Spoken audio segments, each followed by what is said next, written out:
This is Sean. This is Kevin. And this is the One Other Thing, Season 2, Episode 9, my friend. Holy gosh. They do add up quick, don't they? They do. And our schedule has been sporadic as ever. We apologize. Actually, this one's not bad because I waited so long to post the last episode. That was just like a week ago. Yeah. So this is actually early. Exactly. Well, I'll take the hit either way. Yeah. I put it on me. So apologies, fans. We're trying. That's all I can say. Yeah, we're trying. And I feel like we have a decent topic this time. Exactly. So, as usual, we're going to have our, albeit brief, because I have nothing really new, but the What Are You section. Yep. And then we're going to roll into the movies you can watch again and again. Yeah, comfort movies, that you watch yearly or, Well, yeah, exactly. Some of mine, I'll be honest, I'll talk about it, but some of mine I haven't watched in ages, but they're movies that, I've seen countless times, and when they're on, you're just like, yeah, that's fine. Yeah.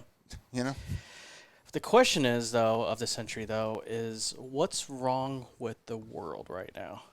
How so? I swear to God. There's so many ways. That question could be answered, but what specifically is top of mind for you? Well, not to mention that our Love Gov is, finally quitting, thank God.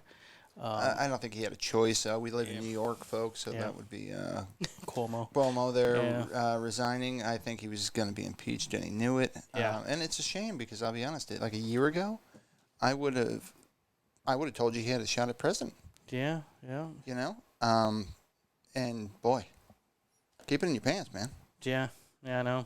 He He still didn't fall as far from grace as Giuliani. I think Giuliani fell further from grace than Cuomo, but they're still both kind of like, I don't know. Giuliani just went completely batshit crazy. Yeah, he went crazy. There's he's doing cameos now. He is. And $275. And the problem is he'd never say, because believe me, fans, I thought $275. Do you think he would say, I don't want anyone else. When I think of the one other thing, I touch myself. I would pay $275 for him to say that. Not that I want to support his cause in any way, shape, or form, but let's face it, that's not going to get him out. Yeah, it's not going to get him out of his hot water. But I just don't think he'd say it. Yeah, I think that'd be awesome. It'd be worth $275 in my world. And I'd mix it with that clip. Well, of course, yeah. Yeah. That'd be awesome. So, do you think he'd bite? I think he might because I'm not sure he understands what he's reading. I think he's that insane. I think he might actually just read it. Fantastic. Yeah, I think that's possible. I don't know. We might have to investigate this. Yeah, we might have to investigate this because I think he will just say anything for $275. That's the greatest clip ever. I know. I'm sorry, Kevin Smith, but seriously. Yeah. Yeah. I love Kevin Smith. Yeah, I'll have to put those videos next to each other if that's the case. Yeah. Wow. That'd be so awesome. Wow. Yeah. So, no, I guess I'm just mostly upset about the, what's it, Marjorie Green, is that her name? The crazy. MTG. Yeah, I think that. Marjorie Taylor Green. Yeah, I think she is pure evil. And I think she's actually getting people killed. And the scientists are saying the next wave is going to be like a mass extinction level. It's going to be a big deal. This just, for me, is not a political thing. I've said it numerous times on the show. I'm not a Democrat. Mm-hmm. They've got their head stuck in their ass, too. I'll be honest. They do.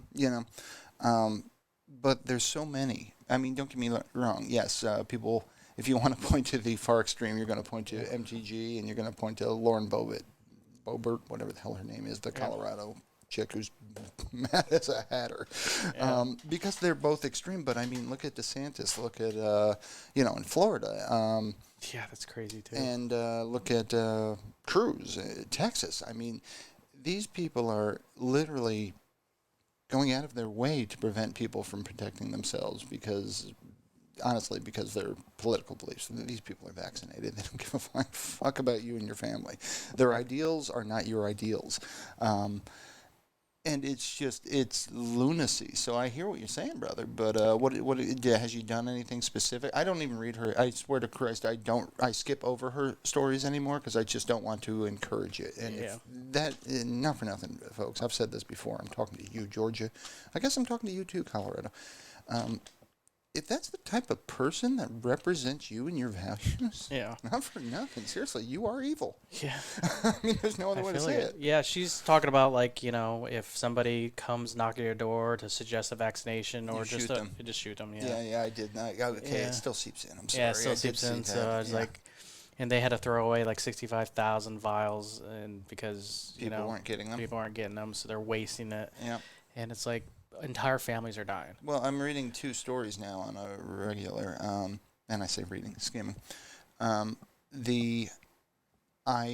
was an anti-vaxxer and I got COVID and I nearly died. This is no joke. Now I'm getting vaccinated. There's that, and then there's the other side of the coin where I just keep reading. It seems to be. I'll just say it. The folks that are speaking for God seem to be wrong, because I keep reading about countless pastors, but people in general that were just anti-vax dying of COVID. Yeah. Because that's what happens. I'm not saying the vaccine saves you, but the Bill Gates thing fucking confounds me. That's I gotta crazy. say, why Bill Gates? Yeah. Why him? See, I don't want to be a walking billboard, but I'd buy this T-shirt that seems to be gaining popularity. It's like, if God would protect you from the COVID, then what do you need with all those guns? Absolutely, it's a good point. Yeah, I fully agree. Yeah, I'm like, well, God's not going to pick and choose what he's going to protect you from, just the disease and not the, people come for your guns. God carries a Glock. Yeah, he comes. People don't know that. Yeah. It's a very good point, though. My rod, my staff, and my shotgun. Yeah, I know. Walk softly and carry a big shotgun. God.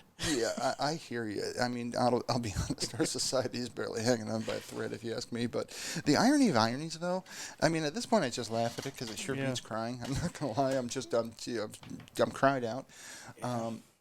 The irony of ironies, though, is you got these uber Americans, or so they think. Yeah. These uber, I bleed red, white, and blue. They think they literally call themselves patriots. Like, we're the only patriots. We're the true patriots. Yeah. And they're literally supporting communism. Yeah. Because they're too dumb to look up the word socialism and actually find out what that means. Yeah. It's not the same. Because they just don't understand. Yeah. Just because it ends in an ism doesn't make it bad. I mean, people, they a few weeks back, they had some general and now they're talking about how he's read Stalin, he's read Marx, he's, read these different ideologies, studied them, and people were outraged, like, oh, that's not the kind of guy we want representing us. It's like, you want people to educate themselves. Yeah. Like, one of my bitches about society is I don't think knowledge of any kind should be Charged for. Yeah. Like, I think it should all be free.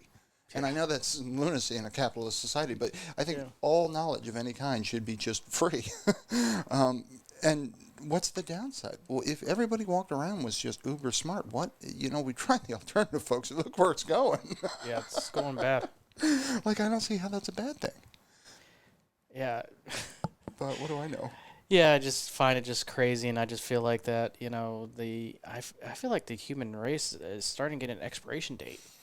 Like sooner than, you would think. Well, do you think it's the rest of the world as well? Well, it's not just that, but it's also global warming. It's getting to the point where it's clear. I mean, the weird weather we're having is global warming. Oh, make no mistake. Yeah, we've ruined this rock, folks. Yeah. And if we haven't yet, don't worry. We're still going. Yeah. But not in our lifetime. You take great solace in that. Your kids are fucked. No. It's actually not even that. It's probably your kids' somewhere in that. I don't think it's that, that far off. But, yeah, I would say like 3-4 generations from now, what's happened with, the gases gets out of control, the carbon, gets out of control, and then... But the rate we're going, though, take solace. We're all going to be so fucking stupid by then that it's not going to matter. We're not going to notice. I forgot which rainforest it was, but I forget. I don't know if I think it's the Amazon. I think it might have been the Amazon rainforest is now releasing more carbon monoxide or carbon dioxide than it is absorbing. That's bad. That's for the first time ever. Yep. That's not good. Mm-hmm. That's why you need these forests, And that's what Venus is. That's what, happens. Because Venus was a planet closer to Earth until once you reach a tipping point, you're done. Yeah, it's domino effect. Yeah. Yeah, it's done, you know. But I mean, you shouldn't read this kind of shit. But Yeah, I there's like shouldn't. a trillion different ways that. Oh yeah, there's also an we could asteroid that's seize- going to come within 300 years. That's going to destroy us. NASA there's says it's going to happen. countless things. Yeah. That, I mean, we're just. Yeah. You know, it almost makes you believe in divinity because it's just like, wow. Yeah, it's like something is going to try to kill every last human, and it's going to try its damnedest in the next 200 years. Yeah, but we're like super roaches. I know. You know, They actually tested it on the MythBusters because they thought the roaches would inherit the Earth, so they shot a bunch of radiation to a bunch of different insects, and the roaches didn't make it. Oh, okay. It was actually like, I forget what it was. It was like, what's that? Pillbug. It was something like that. It was Yeah. like a beetle or something. So the beetles are going to inherit the Earth, not the cockroaches. Yeah. Doesn't matter. They'll evolve into crabs. It seems to be the way. Everything is. I don't know why. No one does. Yeah. Have you read any of that? That's No. interesting. We got to walk sideways. Countless things keep evolving into crabs. Oh, that's weird. It's absolutely weird. So yeah, crabs is a superior, species. I'm itchy just thinking about it. I'm a Cancer, so it's it yeah. works. I'm a Gemini, so it's just weird. I got crabs. issues. Yep. Twin crabs. Um, So yeah, that's basically my my bitch of the day is like I like you, I barely glance at the news, and when I do, I absorb a whole bunch in 10 minutes, and I'm like, I hate everything as soon as I read it. It's pretty dismal. It's pretty depressing. There's a lot of hate out there. And honestly, I think what I call good people are just tired of the ignorance. It's just, this is ridiculous. The fact that, I mean, I'm terrified again. I think I said it last year, but schools are opening again. Yep. And these nuts want to. I understand you think that a mask is oppressive. I don't know what to tell you. Yep. You know, I honestly think, I'll say it this way: if it was my kid, I'd make sure the school they were going to would be nothing but vaccinated people, or the kid just wouldn't be going. Yeah, you definitely don't want to go to a southern school. They don't care. No, they don't, and it's just it's. I suppose you could say it's your right, your civil liberty to die, and for your family to die, and it's just not cool. Yeah, because then you read about these restaurants down south that says if you're wearing a mask, you're not coming in our place. Yeah. So it's like the opposite. You know? Exactly. I don't know. They just, I don't know, Darwin awards everywhere. Well, and not too terribly long. We're supposed to go there for a week and go to the South, and we've paid our deposit and all that, and it's one of those things where I'm like, there's no way I can write this off as a smart move, but we, want to try to get out of the house, so we're going to go to the beach, basically, brave the airport, we're just going to mask up, and then have food brought to the condo the whole time. We're not going anywhere. Yeah. Well, it's good for me. I get to watch them cats. Absolutely. Yep. Get to watch the kitties. Yep. So Yeah, that's always good for me. I never have a problem with that. It's fantastic. But yeah, it's scary though. Not gonna lie, Yeah, it's it is not. I scary. caned write it down as a smart move. Yeah, it's crazy. And I have a trip planned next June for Myrtle Beach, so Yeah, we got to talk more about that. yeah, That'll be fun. Make something fun happen there. Yeah. But That's yeah, gonna be interesting. yeah, Florida's like fucking ground zero though. For Yeah. I don't know. A comedian once said Florida is the basement of the United States. It's damp. It's wet. It's got weird bugs. it's awesome. The Gulf is so nice though. Yeah. It's a weird state though. But yeah, I mean, I remember when COVID started, they were talking about there were two factors that determined how fast it spread. It was how dense is the population and how dense is the population. I like that. I've never heard that. I like that. Yeah. And it remains the same. Yeah. They're just as dense as ever. Jesus. Yeah, I think there's some truth to that. So, unfortunately, I think it's going to end up wiping out a whole bunch of people, especially when the next wave comes. Well, people don't seem to understand that, yes, you have your individual rights. What you don't have is the right to put me in danger, So it's, people have been making analogies to, like, it's like drunks being like, what the fuck, I have a right to drive. Yeah. And it's like, actually, no, you don't, because it's putting everyone in danger when you do. Yeah. But we can't be the one that's scared because all over the internet they're like, hey, do this or do this before the coming apocalypse. So that's like the theme now across the internet, the coming apocalypse. Yeah. Based on, all these diseases that's coming out. Well, what's crazy is I thought about this. All these crazy zealot uber Americans that are, let's face it, they're pro-Trumpers, man. When Red Dawn plays out now, you're not going to be the one screaming, "Go Wolverines." I just want you to know that, Yeah. my comrades. Yes. Yeah. You're not on the side you think you are. Yeah. You're just too dumb to know it. Yeah, you might as well sign up with the Chinese and the Russians. And I don't mean to call people names such as dumb, but I mean the shoes. Cinderella, I hate to tell you, they're a perfect fit. Yeah. So, anywho. Yeah, it's always fun to they proclaim to hate something that they're actually in support of, and they just don't know it because they're dense. Yeah. Yep, exactly. So, yeah, they think they're pro-American, and meanwhile they're more supporting Russian ideals. Yep. You know? Putin loves that our country's a mess right now. Oh yeah, he's Absolutely he's loves loving it. Yeah, he just wants to ride his horse shirtless Yep, and do celebrate. his thing. Exactly. He loves it. Yep. So, anywho, Yep. be that as it may. All right. Thank you. That's off my chest now. Until next week. Yeah, the news is grim, though. I'm with you, brother. It is grim. It's so depressing. It is. I did read today, though, that the federal government is going to try to step in the Florida school case and possibly fund the teachers because DeSantis is saying, hey, if you tell kids they have to wear masks, then we're going to defund you. And, again, Biden's looking to, okay, how can we pay these folks? Yeah, this is where it's good that we have a Democrat in office right now that has, you don't have what's her face, Betsy DeVos not in there right now to really screw with the education system. It's good that we have an adult in office. Yeah, I know. That's basically what it is. And Jen Psaki there, the White House press correspondent there. Yeah. I think I'm with the thinking half of America when I say I love her more every day. I've got a little man crush on her because it's just like, oh my God, you're telling the truth. That's so weird. You're providing information. It's just, oh my God, it's so refreshing. And every day it's better. Every day it's like, wow, she just smacked down ignorance again and said something that was worth hearing. Yeah. And it's, so amazing. Yeah, I was watching an interview with Stephen Colbert, which I love Stephen Colbert, and he was on a podcast of a couple of the Hobbits because he does, what's his name, Pip and Merry. Okay, yeah. Yeah, so they have a podcast, so he was on it, and they asked him to describe his typical work day, and it's like he starts at 9 a.m. It's a lot of work to put that show together, and the cold opens, and he it took him like half an hour to describe his entire day, so I'm not going to describe the whole thing here.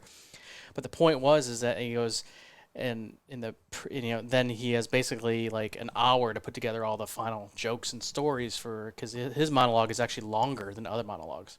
They're usually like 8 or 9 minutes. His is like 15 minutes. Okay. So his is always longer and more complicated and tells more stories and longer jokes.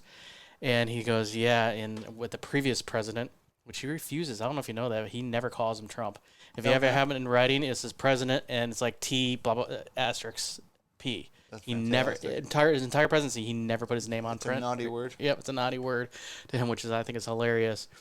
But he goes, there's times when stuff happened at 5 p.m. We had to throw everything out. We had like a half an hour to write 15 minutes worth of jokes. Oh, yeah. Because it was killer. But now he's like, now we can kind of just slow down and take our time. The news cycle, we just have to check it out in the morning or the night before or the morning, make sure nothing new come out, and we're good for the day now. That's awesome. It's so much more relaxed. I bet. That's got to be tough, man. Yeah. Yeah. Oh, it's a lot of work. So yeah, that's day in and day out. So yeah, I thought that they just showed up and they just read the jokes that was given to them, but no. I knew it was a whole thing. long day. Yeah, it's a long day every single day. Mike Liddell's having his cyber symposium right now where he gives the evidence on oh God, what a moron he is. I mean, yeah, yeah. Wasn't it one that they show him like stealing stuff out of the White House, like when Trump was leaving office, like a bust of Lincoln or something? I think he was stealing a bunch of stuff one day. I believe it. That guy's crazy than shit. But I can't wait to see what his evidence is. I'm sad to say, but there's one time I'm like, I could use a pillow. Yeah, that's fantastic. And thank God, I would have burned that thing if I ever did buy it. But well, you would have woken up and voted for Trump. That's how it works. Oh my God, it whispers in your ear. Yeah. Vote Trump. Vote orange. Q lives in the pillow. Yeah, I know. I wonder if that's the thing. There's like a gas in it. It's like it makes you like paranoid. It's like pod people. Yeah, it's a lot of people. Thank God. Yeah, I could have really screwed myself up if I got one of Those those. pillows are infected with QAnon. Yeah, and, thank God I never did. Once you get it, then you just bad shit the rest of your days. The rest of it, yeah, you think Jews are burning the forest down with space lasers? People, this one drives me nuts, actually. I suppose I'll talk about this. The Ashley Babbitt, the chick who, stormed the Capitol and then got shot in the shoulder, actually, for it, but died either way. She got shot by an officer who was protecting our federal government, in our, building there. That kind of means something. Yeah. Just a little bit. People are trying to treat her like a martyr. Like, who's the guy who shot her? Like, why would you need to know that? Yeah. To what end? Yeah. So you can give death threats to his family. You can basically harass them and bully them. That's the only reason I can think of. Because other than that, I know you're not giving them a medal because you're like, oh, she was wrongfully killed. Like, fuck you, she was. Yeah. Not for nothing. If she wasn't so pasty white, she never would have made it that far. Yeah, I know. They already proved it several months earlier when they had black people. They wouldn't get, they're doing a parade or whatever, and they couldn't get anywhere near the Capitol. If that had been black people, there would have been a sea of dead black people. Yeah. And we all know it. Yeah. And I mean, I'm not saying, let's open your wallet, pay restitution. But at the same token, I mean, let's be honest, folks. I'm sorry. We are a racist society right now. It's not cool. But, putting the cards on the table, we're also not a gender equal society. Oh, yeah. And don't even get me started on the LGBTQLMNOP movement. And again, I'm in support of everything. You got too many letters for my little brain. Yeah. Yeah. Yeah. Sorry. I caught myself saying that. So self-conscious about that. Sorry. It's gonna be I said that a lot, by the way. I agree. I agree wholeheartedly.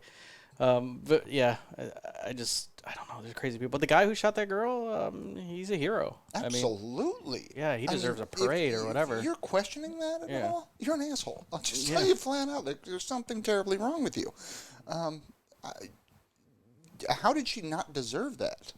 Yep. I mean, okay, I agree. Maybe they toyed with her a little bit by letting her get as far as she did. She thought she had a chance of some kind. Yeah. Maybe that part was wrong. Yeah. But no. Come closer. Dead chick storming the Capitol. I'm A-okay with that. Yeah. If anything, I am offended. She should have been on the top fucking step. Yeah, I mean, if you're watching this, are you shocked that there wasn't more people that got killed? I mean, so if someone gets killed during that storming, you're not surprised. You're like, of course. Well, you're going to get shot. You're storming a government building. Again, in part, it was because it was pasty white folks. Yeah. That's why they let them in, yeah. Yeah. Of course, then you remember all the, they turned out all those politicians, like Marjorie Green was giving people tours days and weeks before. Well, so all the people could know where all the doors and entrances were. And yeah. But I mean, part of the problem. At this point, people have lost complete faith in our election system. Why? Because somebody told them, oh, it's rigged. Why did they tell them that? Yeah. Because they lost. Yeah. Of course. Yeah. Boy. In fact, he warned us before. He goes, if I win, it's fair. If I lose, it's rigged. The guy who just has done nothing but lie his entire life turns to you and says, well, why would I lie? And people are like, why would he lie? And it's like, wow, holy shit. Yeah. He's only some charisma. Yeah. He's only a salesman and an actor. Not a good actor, but art of the deal. Art of the deal. Yeah, of lying your way into money. It's coming from money, and then it makes me think of the best poker advice I've ever read. It said it's easy to leave Vegas with a small fortune. You need only arrive with a large one. Yeah. That's fair. Yeah, it's very easy. Well, I do know. Right before I came over here, I did see in the news where Trump is begging the federal judge not to release his taxes again. He's just begging them. Please don't do it. I can't imagine why. It must be because he's such an upstanding citizen. Yeah. There's bad things in there. It can't be because he's lying about what he's worth in any way, shape, or form. And it's clear that he did. There's gonna be more fingers pointing directly at him instead of other people. So I think that's why he doesn't want to do it. The thing about Trump, too, at this point, I mean, let's face it, he should be locked up. I've lost all faith he's going to be. But, more and more bad things will keep coming. It's like that Saturday Night Live episode. And nothing will happen. But, who is it in his life, out of all the crazy shit going on in this dude's head, who is it that's like, yeah, your hair looks great? I mean, seriously, who the fuck is that? Yeah. Like, that's what money buys you? Yeah. All I know is I saw someone on the internet one day took a Photoshop, made him bald, and had him grow a nice little beard, He rocked it. He rocked I it. think I showed you that. Yeah. I'm like, actually, yeah, if he just manned up and Yeah. owned it. Yeah. He'd be a good-looking guy instead of a freak. Like, what is that? Yeah. I know. He would actually be intimidating if he, did that. Like, I just gotta think. I gotta think you can buy better. Yeah, I know. I just gotta. If you're rich, if you're really rich. Not for nothing, at that point, shave your head and wear a wig. I know. Just do it. Like, that's bad. William Shatner could afford a weave. Why can't you? Yeah, something. Dude, Yeah, seriously. I know. It just doesn't look good. I don't know how you get so delusional, though, that you look at that and you're like, yeah. Yeah. I really enjoy combing the back of my head over top of my front of my head. It's weird. Yeah. And I've always said vanity is my favorite sin because it's the least likely to get me. Yeah. Me too. Gluttony and sloth are Yeah. they're neck and neck right now. But Oh, God, wow. Yeah. Anywho.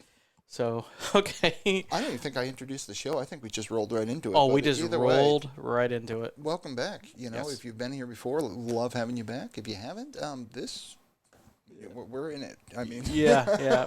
We're not a political show. We just act like once in a while when we get angry.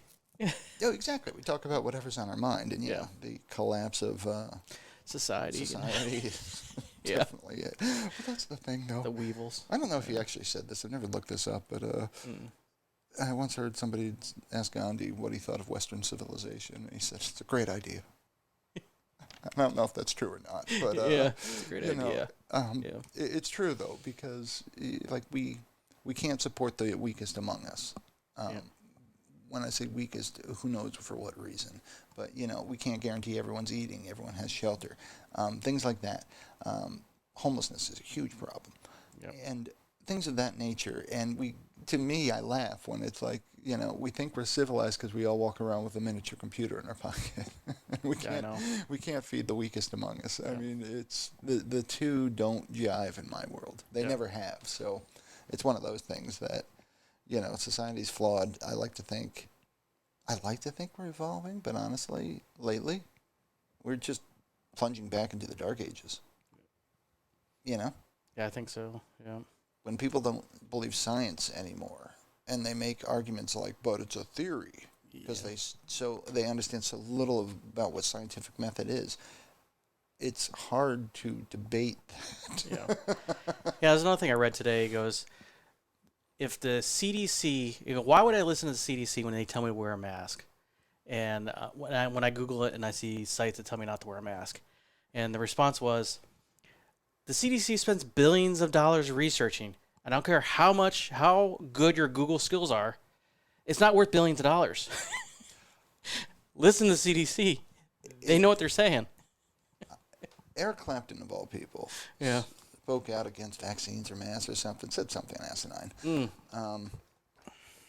And somebody captured my thoughts on it absolutely perfectly in a text or a tweet or God knows what, where they said, I want to hear Eric Clapton's medical advice as much as I want to hear Dr. Fauci play a guitar. Valid. Yeah. It's like Clapton, play Layla and then go fuck yourself. Yeah. That's basically it. I'll give you some tears in heaven. Seriously, dude. Bastard. And I mean, it's Clapton. We all love Clapton. But seriously, you're a musician. What the fuck do you know? Yeah. Who do you think you are? It just blows my mind. But we live in a society, too, where I keep reading about more and more musicians are canceling their shows because while the stadium and whatnot's willing to go on, they don't feel as proper security precautions have been made. Yeah. And I say, good on them. And now it's one of those crazy effing things where you've got, these punk rockers, if you will, that are frowned upon in general by society, you might say, who are now representing the best of us in the sense that they're, going out of their way, they're taking money out of their pocket because they don't feel safe for their fans. They're going to be on stage. What the fuck do they care? Yeah. Well, I would disagree. I think punk rockers always represented what was best of us. I do too, actually. I would agree with that, actually. Yeah. It's funny, and boy, I hope I don't fuck this up, because I don't listen to the band, but I read a thing about a guy who travels around the country for work, and he plays skill cranes all over the place.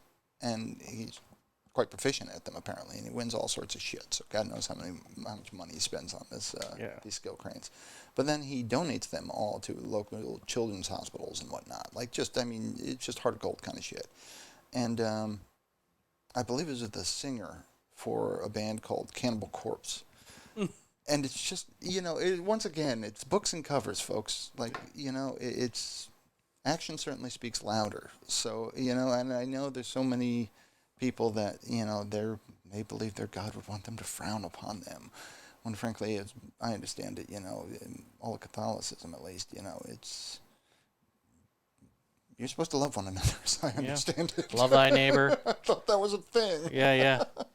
Don't cough in their face. They try to kill them.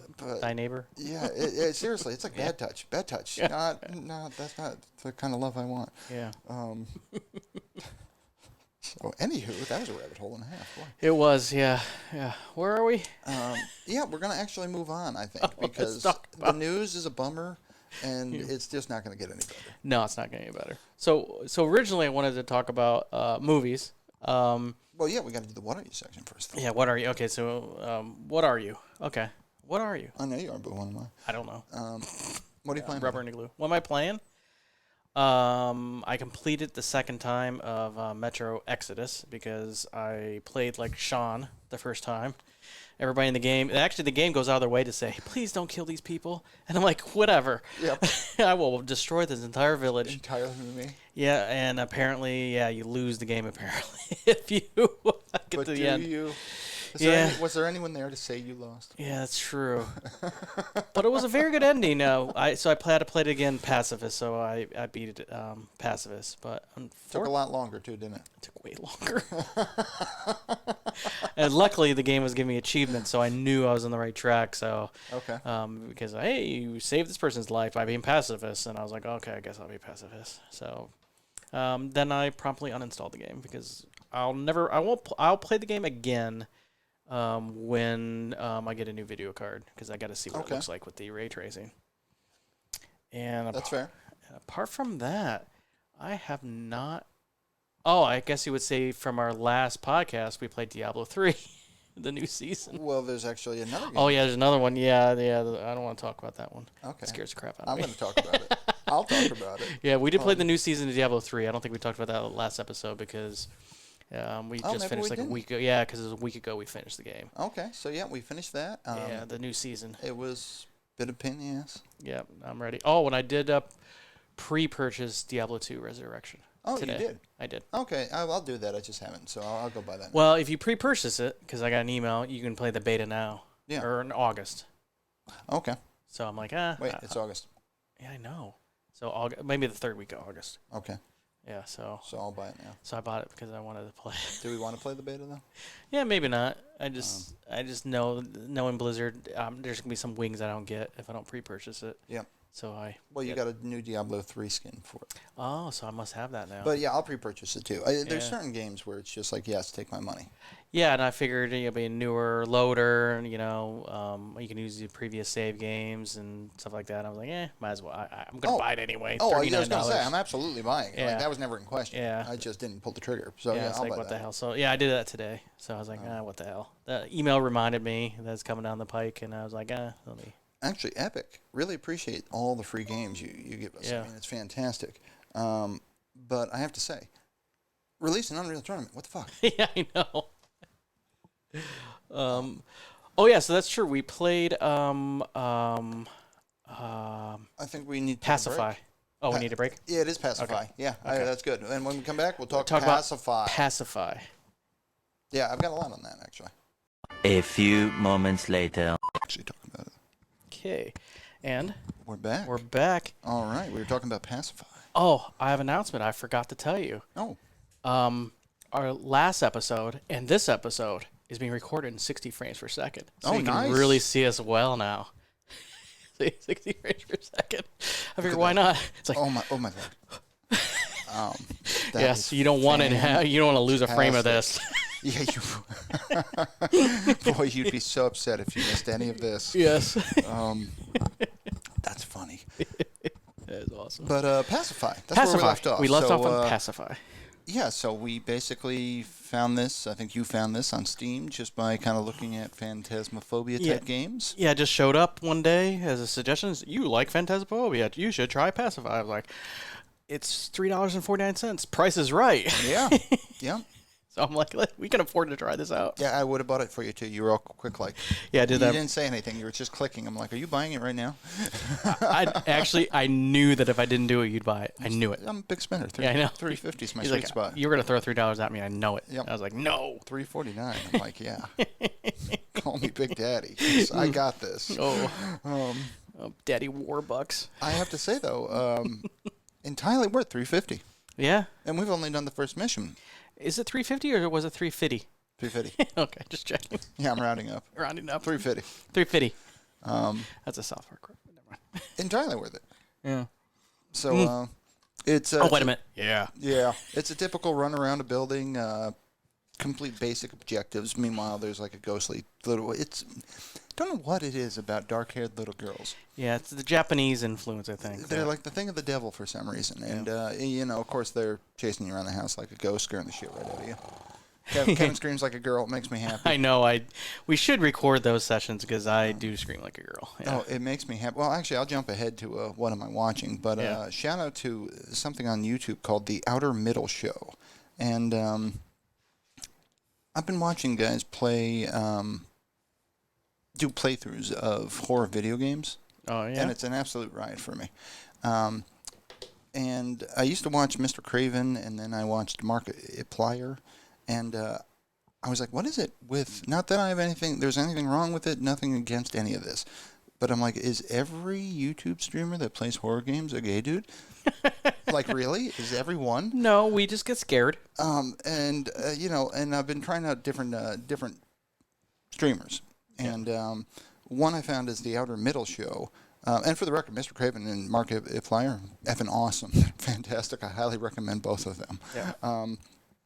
The Outer Middle Show, this guy, I'm pretty confident he's on the other side of the spectrum as far as political views go. Yeah. And I freaking love him nonetheless. I mean, he absolutely kills me.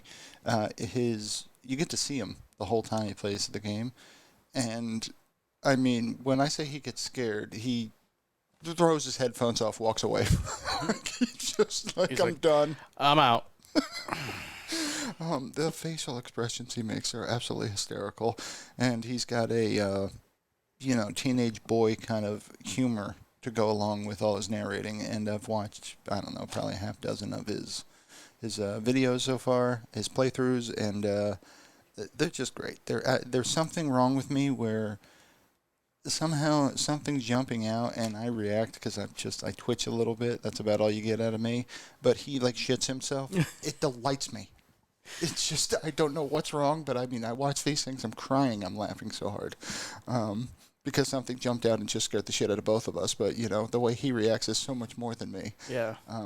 So playing this Pacified was fun because it wasn't much, but you screamed like a little girl once or twice. I do. Yeah, I do let out, verbal, I love it. auditory I think it's noises fantastic. when things jump at me. Yep. I don't know why it scares me because it's a video game, but it does. No, you get into it though. Yeah. I mean, no, I still react to the things jumping out, but Yeah. I mean, honestly though, I'd say like Unreal Tournament gets more of a reaction out of me. Well, yeah, more of swearing. Yeah, that's how you can tell, Yeah. Unfortunately, with me if a game's like really sucked me in, how much I'm cursing at it. Yeah, they're cursing at me. You son of a bitch. Yeah. What the fuck were you? Yeah, I know. Where are you sniping from? When you like to know, that's what you used to say to me. We do have to play that game. Yeah, we do. And it's just a classic. We have not played that game during all of COVID, which is weird. I'm doing a weird thing. I'm just kind of in between games, I guess, right now. But I am playing Final Fantasy 3 and Final Fantasy 15 at the same time. I just kind of... No, I'm basically grinding. That's your favorite thing to do. It really is. In Final Fantasy 3, I'm really not doing any quests at all. I'm just grinding, and it has this job system where I figured out how to get their job level up. So I'm just grinding job levels, not doing anything. Jeez. Yeah, I did install Little Nightmares 2 on my computer. I do plan on playing that as like a side thing. Okay. When I get bored of like Red Dead Redemption, I'll play Little Nightmares 2 for a little bit. I caught the first one on sale, I think, or I got it free from Epic. I don't know which, but It might be an Epic game, yeah. it got rave reviews. People love that game. It looks beautiful. It's kind of a side-scroller horror platformer, Yeah. but not like a hard platformer. It's more of a simpler platformer. You don't have to. I like simple. You don't have to be like quick reflexes kind of platforming. Yeah. But the game it's got a mood to it when you play it. You're like, this is creepy as all hell. That's what it's not. I wouldn't call it scary. I Yeah, call it's it just creepy creepy. and disturbing more than anything. Yeah, well, that's neat though. Yeah. So, and the second one is supposed to be a little bit more scary. Okay. And yeah, the second one you play as a kid with a bag over your head the whole time. Nice. So I don't know what that's about. I just played for a little holes bit. in the bag at least, so you can see. Yeah, you can see the eyes, you know. Okay. But yeah, you're just a little guy jumping around, you know. But yeah, Yeah. it's disturbing. You could tell what they're trying to go for. But I might get the bag because when I was little, yeah, this made no sense. But when I was little and I'd watch horror movies, I would cover my face. yeah, But I'd do it so I could still see everything just fine. feels safer. It was Yeah. like a raccoon thing. I don't Yeah. know. Yeah, I but, know. Like I can cover my eyes at Yeah. any time and I'll be gone. Yeah, kind of like a cat when they think they're hiding from you, but you can see their entire body behind the chair. It's like I can see you. There was some solace to my hands being over my face and me still looking at everything. Yeah. So weird thing. Yeah, I do recommend the game. And they also the Epic had the Plague's Tale, which was a free one they just put out. Yep. And that's also I would call it more of the creepy more than scary as well. Okay. Yeah, that has Rats. those reviews are Yeah, as high as they go. well, yeah, because one of the developer did a great job making the game just beautiful, just a beautiful, well acted, and it takes place someplace in France, so all the accents are cool. Ooh la la. Yeah, I know it's very ooh la la, and yeah, so but yeah, it just an interesting game because it does, you know, obviously it's not based on anything real, so because you know you have powers and rats are involved with your powers, so it's kind of So interesting. it's just like the Pied Piper. Kind of that. But I would say for a good majority of the game that you don't really know how to wield the power yet. So it's kind of interesting. You know, Pied Piper story. I love the Pied Piper story, Yeah. but I realize people don't actually know it. Yeah. And I mean, just paraphrasing, it's such a great story, and this is why you always pay the piper, by the way, because, you know, basically rats are plaguing the town. I'm doing the ad-libs version. Yeah. And Piper shows up, says, hey, townsfolk, I can get rid of your rats if you pay me all this money. They say, sure, we'll do it. Get rid of the rats first. So he plays his little flute, marches all the rats down to the ocean, they all drown and die. Then he goes, says, okay, folks, I did my part. Where's my money? And they're like, go fuck yourself. And he's like, you really got to pay me, you know, and they just refuse. And long story short, he says, fine. And he plays his little flute again. And he leads them all to the ocean. Only this time it's all their children. And they all drown and die. Yeah. And this is why you always pay the fucking piper. Yeah. Yeah, people always know half the story about the rats. They don't know the other half Yeah. of why it's so important. You always pay the piper. That's crazy. So yeah, it's so I would do. You should play that game, because I mean they do. Obviously, it takes place during like the 18th or the 16th century or whatever. Yeah. And there's scenes where you want to defeat a soldier, you just make sure that there's no light shining on him, and the rat just go and devour him. Nice. It's disturbing. That's pretty crazy. Pretty neat. So yeah, you kind of like manipulate the rats and the torches to make them kill people for you. Yeah, I've got a lot of PlayStation games to catch up on. You know, there's a lot of games in general. There's a lot of games. It's gonna be a while before there's a lot of new PS5 games. So we have time to get through our back catalog. Yeah, get through our back catalog. Exactly. I don't think I ever will. I just add to it. Yeah, I think so too. Yeah, GOG got me the other day. I forget what games I was buying. That was on some sale for like $3. I forget. That might have been the Hitman games, the early ones. I'm not kidding when I say, like, I bought games for, I'd say $1 to $3. That is almost like a salute to the game. Yeah. Where I'm not even going to install you. I'm paying the $2 just because you were that good. Yes, you were worth it. Yeah. I'm calling it a tribute tax. Yeah. Yes, because someday maybe I'll play you, but if not, I still love you. Yeah, exactly. Yeah. I'm doing it out of respect. Yeah, I definitely have done that. Some games are just that good. Anywho, what have you been watching, buddy? I've been in a somber mood.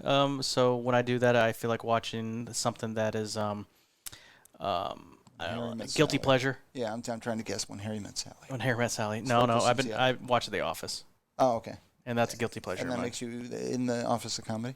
It's a comedy, and it just makes me feel good and better, and I laugh my ass off. You counter the somber with comedy. Good plan. Yeah, yeah. So I just like it. Just it's comforting. It just like it's a well written show. Not the first season when they try to emulate the British version. In fact, the first episode is a shot-for-shot remake because I watched the first season of the British version with Gervais. Okay. And it's like a shot-for-shot remake, and we can't do British humor. No. It's different. It's definitely different. Yeah, so we couldn't do it. So when they realized, actually, what saved The Office was the 40-year-old version because the show was doing terrible the first season. That was so good. It was a good movie, but they were like, I don't even think they were going to renew the show. Steve Carell was acting just like Gervais, just a complete jerk and mean, and it really wasn't working out. Yeah. And then 40-Year-Old Virgin came out, and they're like, oh, maybe Steve Carell needs to be, his character needs to be a little more lighthearted. Still an idiot, but lighthearted and more likable. Yeah. And the show just took off from there. Yeah. So the first season is the British version still, in my opinion. And they went American season 2 and on, and I just love it. Yeah. I still like the first season. I don't hate it, but I can see why it wasn't a hit.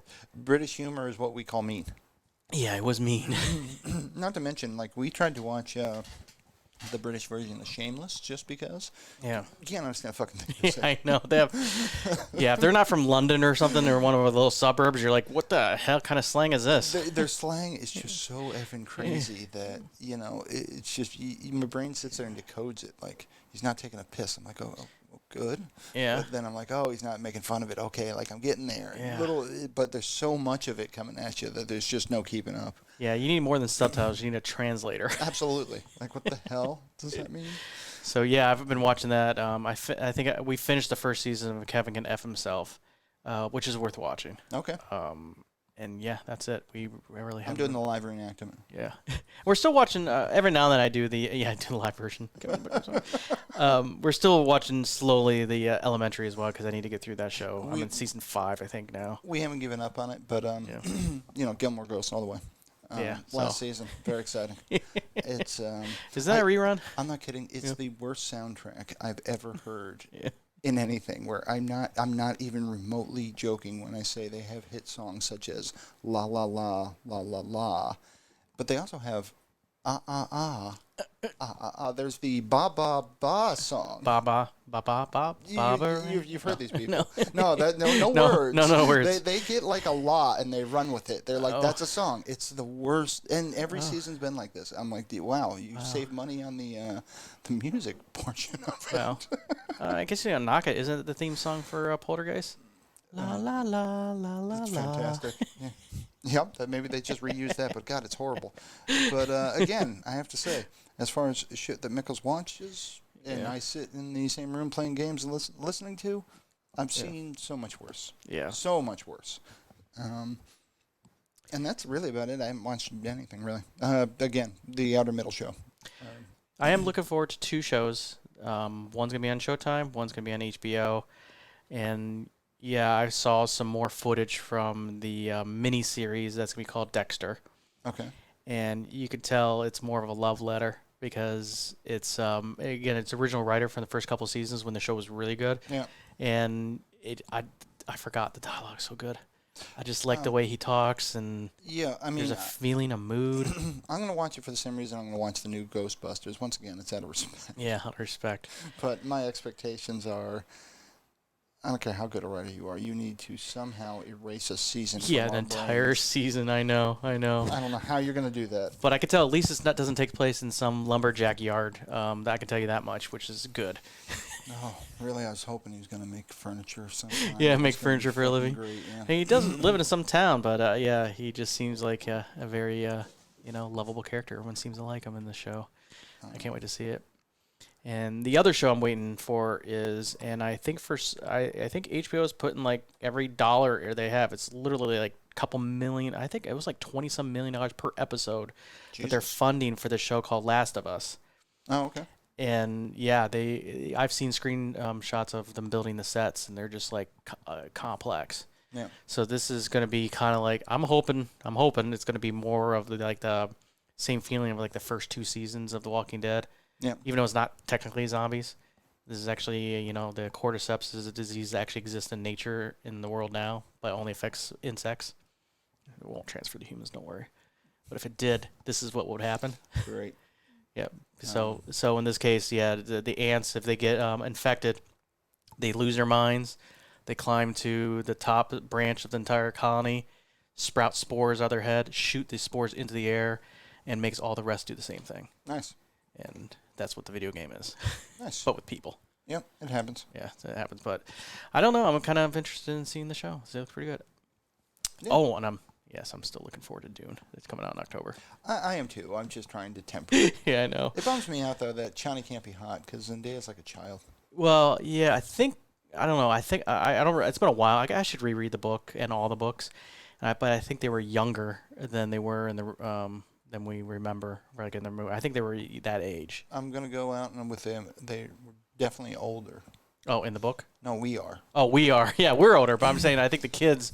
I think they were kids in the original book. They weren't like old people. I told somebody at work the other day. I Yeah. used to be young, angry, and broke. Yeah. After a lot of years of hard work, I can honestly say I'm no longer young. Yeah. That's true. I got rid of that one. One down. One down. So yeah, I'm looking forward to some stuff here, but that's all. You're gonna ask me what I'm listening to next, aren't you?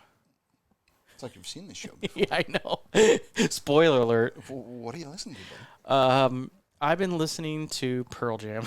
Oh, you have been too. Actually, you've been you're singing Better Man to it. Yeah, I've been. Yeah, you can tell I've been kind of listening to the Pearl Jam. Kevin serenades me. Yeah. That's not And known. It's a weird connection, and my brain works weird. But the reason why I've been listening to Pearl Jam is because of Val Kilmer. Of course. I'll get there. Absolutely. I have this special. Been watching a movie called Val, which is interesting, fascinating, and depressing to all hell. Is the movie about Val Kilmer? It is indeed about Val Kilmer. Okay. And he talks in it, and and that's how he's going to talk the rest of his life. Oh, yeah, it sucks. But this guy, I don't know. I find this fascinating. He apparently, ever since he was a child, always had a video camera with him. Always, no matter what he does. Okay. So he has like 600,000 hours of video of his entire life. Nuts. It is nuts. So fortunately, they compressed it in a 2-hour movie. And what I find fascinating is being narrated, the whole thing, and the person narrating him sounds just like Val Kilmer. It's creepy. It's his son. Okay, that would do So it, his son sounds just like him. It's crazy. And he has a daughter, too.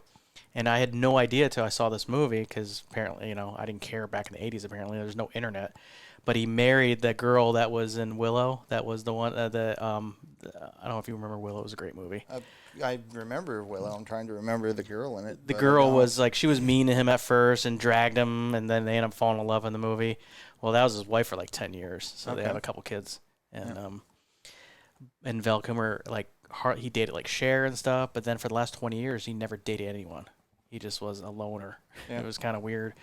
But they went through this period of time and shown his life. He has a depressing childhood. I mean, he actually fought hard. I mean, I think he's well known in Hollywood of being kind of a jerk, but I would be a jerk too. He went through a lot of crap, and he fought to have decent movie roles and stuff like that. No one really wanted him.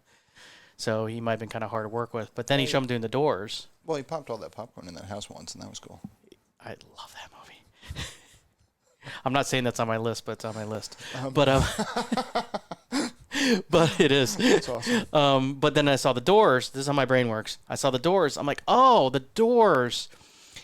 There was a tribute for The Doors where all these Creed and Scott Stapp sang Doors songs, including Eddie Vedder. Gotcha. So when I saw that triggered my head. It goes, you know what I haven't listened to in a while? Eddie Vedder. That's the funniest thing.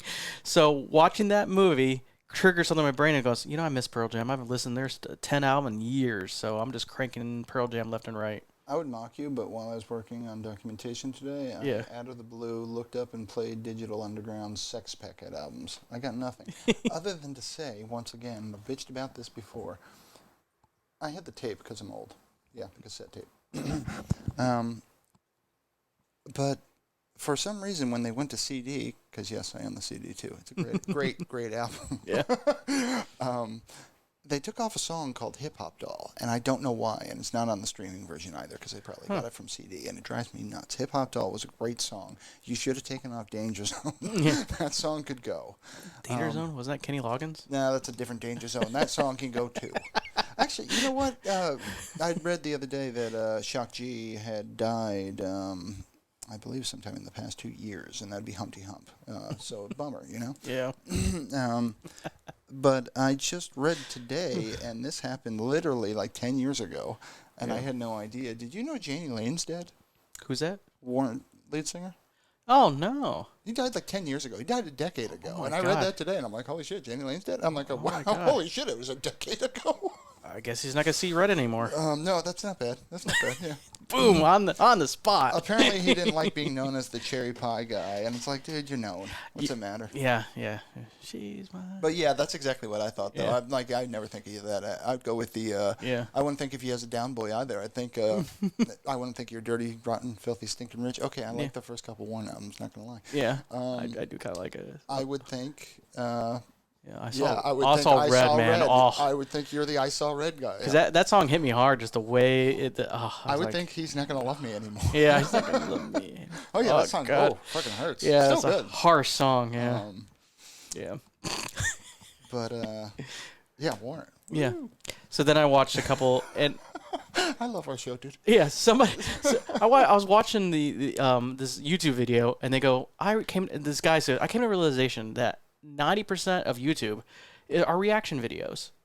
So you're either reacting or reviewing to something, or you're reacting to somebody reacting to something. Yeah. That's pretty much the entire YouTube. So I was watching reaction videos It's fantastic. of a bunch of music coaches listening to Pearl Jam's Black live MTV. Do you see my meme I sent you?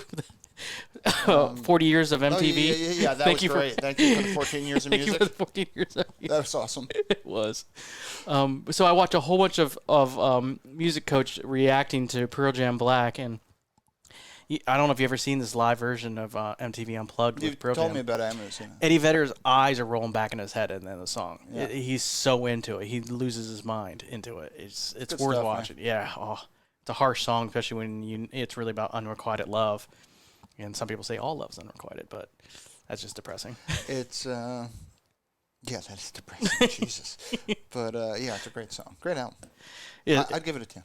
Give it a 10. Yeah. See, that was a Kevin joke. I know right it was a there. Kevin I joke. apologize. Yeah. I feel dirty now. I swear to God, the 10's the greatest his album. It is a good album. Yeah, I was actually listening on the way here. I, other than randomly, and I say randomly, listening to Digital Underground today, I've been listening to, I'm always listening to Jerry, but Jerry's been playing a lot still. And, you know, I don't know why. Bob Marley snuck in to my Jerry station, and I had to say no, which breaks my heart, but then I just went down the Bob route, and I've been listening to a bunch of Bob Marley, because Bob Marley. Do you really need to say more? No, woman. No cry. But before we get into the movies you can watch again and again, because I think that's time. Yeah. If they're out there and they want to contact us in any way, shape, or form, how do they do it, my man? Google weirdos. No, kidding. That should work. That should work. The one other thing, tootcast.net, you head to our website. There's a link page. If you don't remember our email address, it was just tootcast.net. Try to make it simple. A lot of tooting going on. Yeah. Yes.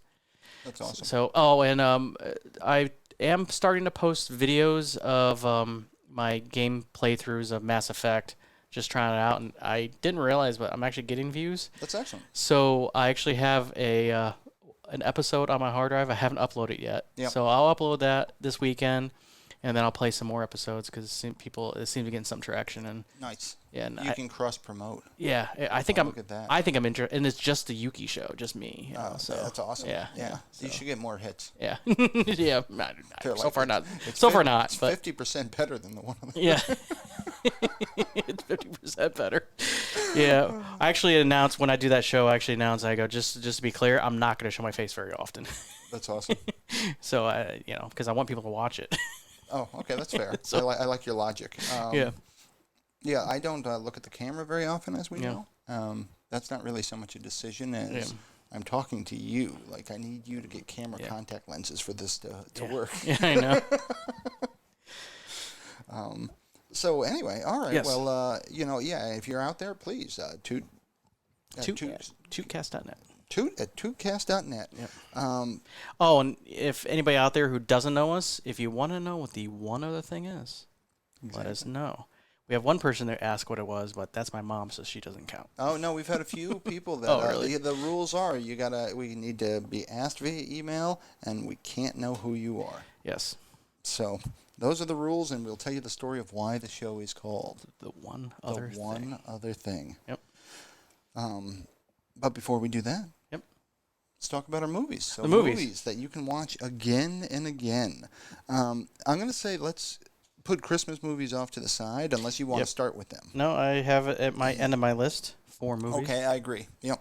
Christmas at the end. We're saving the best for last. Best for last. So how would you like to do this, my friend? We could probably, my list is like 30-some movies, so... I don't think mine's that long, but it's long. Yeah. I'd say I'm good for 20. 20? All right. Go. I'll go first only because I'm hoping I will say a movie that you already have as retribution for the books. I will say, yeah. Yeah. I do feel bad that you read 4 books, and I You've read them all too. 4 of those, yeah. Yeah, because I love... There was one I hadn't. Hitchhiker's Guide, I love. But, and of course you put Dune on there too. I'm like, that is one of the few sci-fi. Oh, actually, can we just get that out of the way too? Dune is on my list. Oh, okay. I'll check that off on mine. See, Dune. Yeah. Dune's on my list. Just get that out of the way. Yes, the 1984 version of Dune is well known to be a big pile of garbage, and Absolutely. I can't stop watching it. Absolutely. I can't. 100%. Because even though it's been a long time since I've read the book, I do have in my brain, the stuff that the movie obviously cut out, and I still remember some things from the book. So I get it. I get the book, and I just find it fascinating. I find the movie fascinating. I don't think this belongs on my list, but honorable mention, Flash Gordon. Oh, Master of the Universe. I won't turn it off if it's on. I'll say it that way. That's not on my list, Flash Gordon. But I know of the movie. I'm just giving him an honorable mention. Yeah. I just like the soundtrack. Queen. Right? Yeah, it's Queen. So the first movie on my list is The Princess Bride. Yep, that would be on my list as well. Yeah, it's just great. I've read the book. I have read Cary Elwes's, autobiography about the movie. Yep. So I've read the book as well. It's such a comfort movie. If you haven't seen The Princess Bride by now, I don't know what to make of that. You really should. I mean, it's phenomenal. There's so many good things about that movie, and it's infinitely quotable. Yeah, it's a genius movie. You can quote it, and learning behind the scenes is just as fascinating because it was the William Goldman who wrote it was on set. And he, there's this famous, one of the first scenes they shot, because I read the autobiography, was the REOSs, the rodents of unusual size. And he was so worried because they tried to get that movie made for years, and it's his favorite book he ever wrote. And he actually wrote a lot of movies that did well before The Princess Bride. So they're trying to film the scene, and then the director, Carl Reiner, was hearing in his ear, Rob Reiner, his son, Rob Reiner, was hearing noises of just nonstop, and he goes, "Cut! Where's that noise coming from?" And it was William Goldman in the corner praying really loud, so you can hear it. So it ruins all the takes. So it was really a big deal to everybody who made the movie. They wanted it to be good, and I think they did a good job. I mean, it was genius. The writing. I mean, there's so many. Yeah. I won't even be able to mention them all, but I mean, it's part of my lexicon. Like, have fun storming the castle is something I say on a regular basis. Yeah, think it'll work. It could take a miracle. Maybe that, you don't rush a miracle, man. Yeah. Things like this that you just say, I'm known to throw out a humperdinck. Yeah. Not above it. You keep saying that word. I don't think it means what you think it means. That one, exactly. I love that. There. Yeah, exactly. I know. I love the movie. Every minute of it. I mean, the whole, my name is Nico Montoya. That whole, you killed my father. That whole bit. I know. Any reference to the six-fingered man. It goes on and on. Yeah. I mean, there's just there's just countless things from that movie. Yeah. I've also known to say to blave. To blave. We all know to bluff. To bluff. Yes. Liar. Oh, sorry. I know that movie by heart. Oh. So, Princess Bride. If you haven't seen it, my God. Yeah, it's so comforting. And then Andre the Giant, which was awesome. Perfect casting for Phenomenal, him. Yeah. And the fact that he's like, he never felt normal anywhere in his life except for making that movie. Oh. He's like, I feel like home. That That's was awesome. just like, it's heartwarming to watch that movie. Yep. Andre's great. Andre's great. Yeah. Everybody's great. Billy Crystal, freaking genius. Yeah. And he, I think he's only on set for like 2 days, and he just made the most genius scene ever. Yeah, he was great. So yeah, Princess Bride I watch that all the time. That is a good movie, and I agree. That would be on my list. So why don't you do another one then? Okay. Since you got so many, and that would have been on my list. Yes. I just didn't bother to write it down because I knew you would. I think I might have quite a bit that's on my list that's on your list too. So I hope I ruin a bunch of yours. No, I'm kidding. Sun's going down. I wonder if we have a lighting problem. It looks okay still. All right. Yeah, I think I did pretty good on the adjustment. Marco. Polo. Okay, I'm still here. Spaceballs. Oh, that's not on my list, but it should be. That's I a love great my one. Self a Spaceballs movie. I knew I'd be forgetting some, and that is Yes. a great one. I didn't think of it. You're right. Oh, that's such a good movie. Infinite quote for barf. I'll And, say it this yeah. way. I'm due. Yeah, you're due for a Spaceballs I'm viewing. due. I'm overdue, in fact. Yeah, that's such a genius movie. And I love a lot of Mel Brooks movies. A lot of them are really good. And I enjoy them, but that's the one I like to watch over and over again. Without a doubt. I love Young Frankenstein, Blazing Saddles. I have genius scenes in Blazing Saddles, like, what they say, they're people of the land. How did Gene Wilder put it? They're people of the land, the salt of the earth. Morons. Fantastic. I'm like, just some great scenes in it, but overall, Spaceballs is just. I Your can't. Schwartz as big as mine. Nobody in my life can say the words, "What'd you find?" without my brain going to the dude with the pick in the sun. We ain't found shit. Yeah, I know. Comb the desert. Whenever I hear those words, it immediately triggers that scene and that guy saying, "We ain't found shit." I remember one time that we had an Oscar party with Charlize's friend. We'll just say his name is Joe. That's funny. and we record on the DVR, and then he came over to watch it, and we rewound it, and he was looking at me and goes, "Is this happening now?" Then now? I'm like, "No, it's just then." Oh, that's great. He didn't get it, but I'm like the whole Spaceball scene was playing in my head because he didn't know if this was happening now. Yeah. He was confused. We just missed it. I love that movie so much. Lone Star. Oh, God, I love a Lone Star. Yeah, even though I know Bill Pullman's name, I still refer to him as Lone Star. He's Lone Star, even when he get that great speech in Independence Day. He's Lone Star. I remember Independence Day coming out, and I'm like, oh, Lone Star's president? Yeah, I know. Those are some special effects. They are. So I stole a movie that you would have put on your list. Cool. That's awesome. I got one that should be on your list. Oh, let me see. It should be on everybody's list, and that would just be Shawshank. Shawshank Redemption. Check. Yeah, just everybody's list should have Shawshank because it's Shawshank. I mean, if you haven't seen that movie. Now, they say the best movie ever made is Citizen Kane. I've seen Citizen Kane. I fully disagree. Yeah, I disagree. I know of it. I know why Citizen Kane's considered a genius movie. I would take Shawshank every day. Shawshank, in some circles, they call that the best movie ever made. I agree. I hate to agree with it because there's so much. It doesn't mean it's the movie I enjoy the most. It's the movie I think everybody would enjoy the most. But I watched all the time. It's fantastic. And I actually read the novelette because it wasn't a novel. Yeah. It's Stephen King's best stories are the ones that Short stories, are 100 best pages or less. Yeah, just land your plane, Steve. He did, and I remember I forget what movie I was in the theater, and I saw later. the trailer for Shawshank, and I didn't even see the telly. I'm like, that's Shawshank right there. I already know. Nice. Of course, in the book it's called Rita Hayworth and the Shawshank Redemption, but Yeah. I was like, and then I was like, the cinematography, just going over that prison. Everything I just about fell in it, love the pure frustration you feel, the anger, and then just the redemption. It's just a beautiful story, and I couldn't tell you how many times I've seen it, and if it's on again, I'll watch it again. It's a great movie. Yep. You know? Yeah, and that's the movie they decided to have what's his name narrate everything from now on. Morgan Freeman. Morgan Freeman. Yeah, Yeah, yeah. he goes, now you're going to narrate everything for the rest of your life. Pretty much. Because he kind of narrated some of the scenes in the movie, and you're like, yeah, you're now the narration for everything. Exactly. Yeah. You might as well be God, too. Yeah, well, exactly. God, I quote I threw out a good eroding the other day. You need to see Bruce Almighty, I think. I've seen that movie. That's a good Yeah, movie because I've seen the movie. that's where he has his life is eroding. It's just such a great bit, and I quote it frequently. That's awesome. That was a good movie.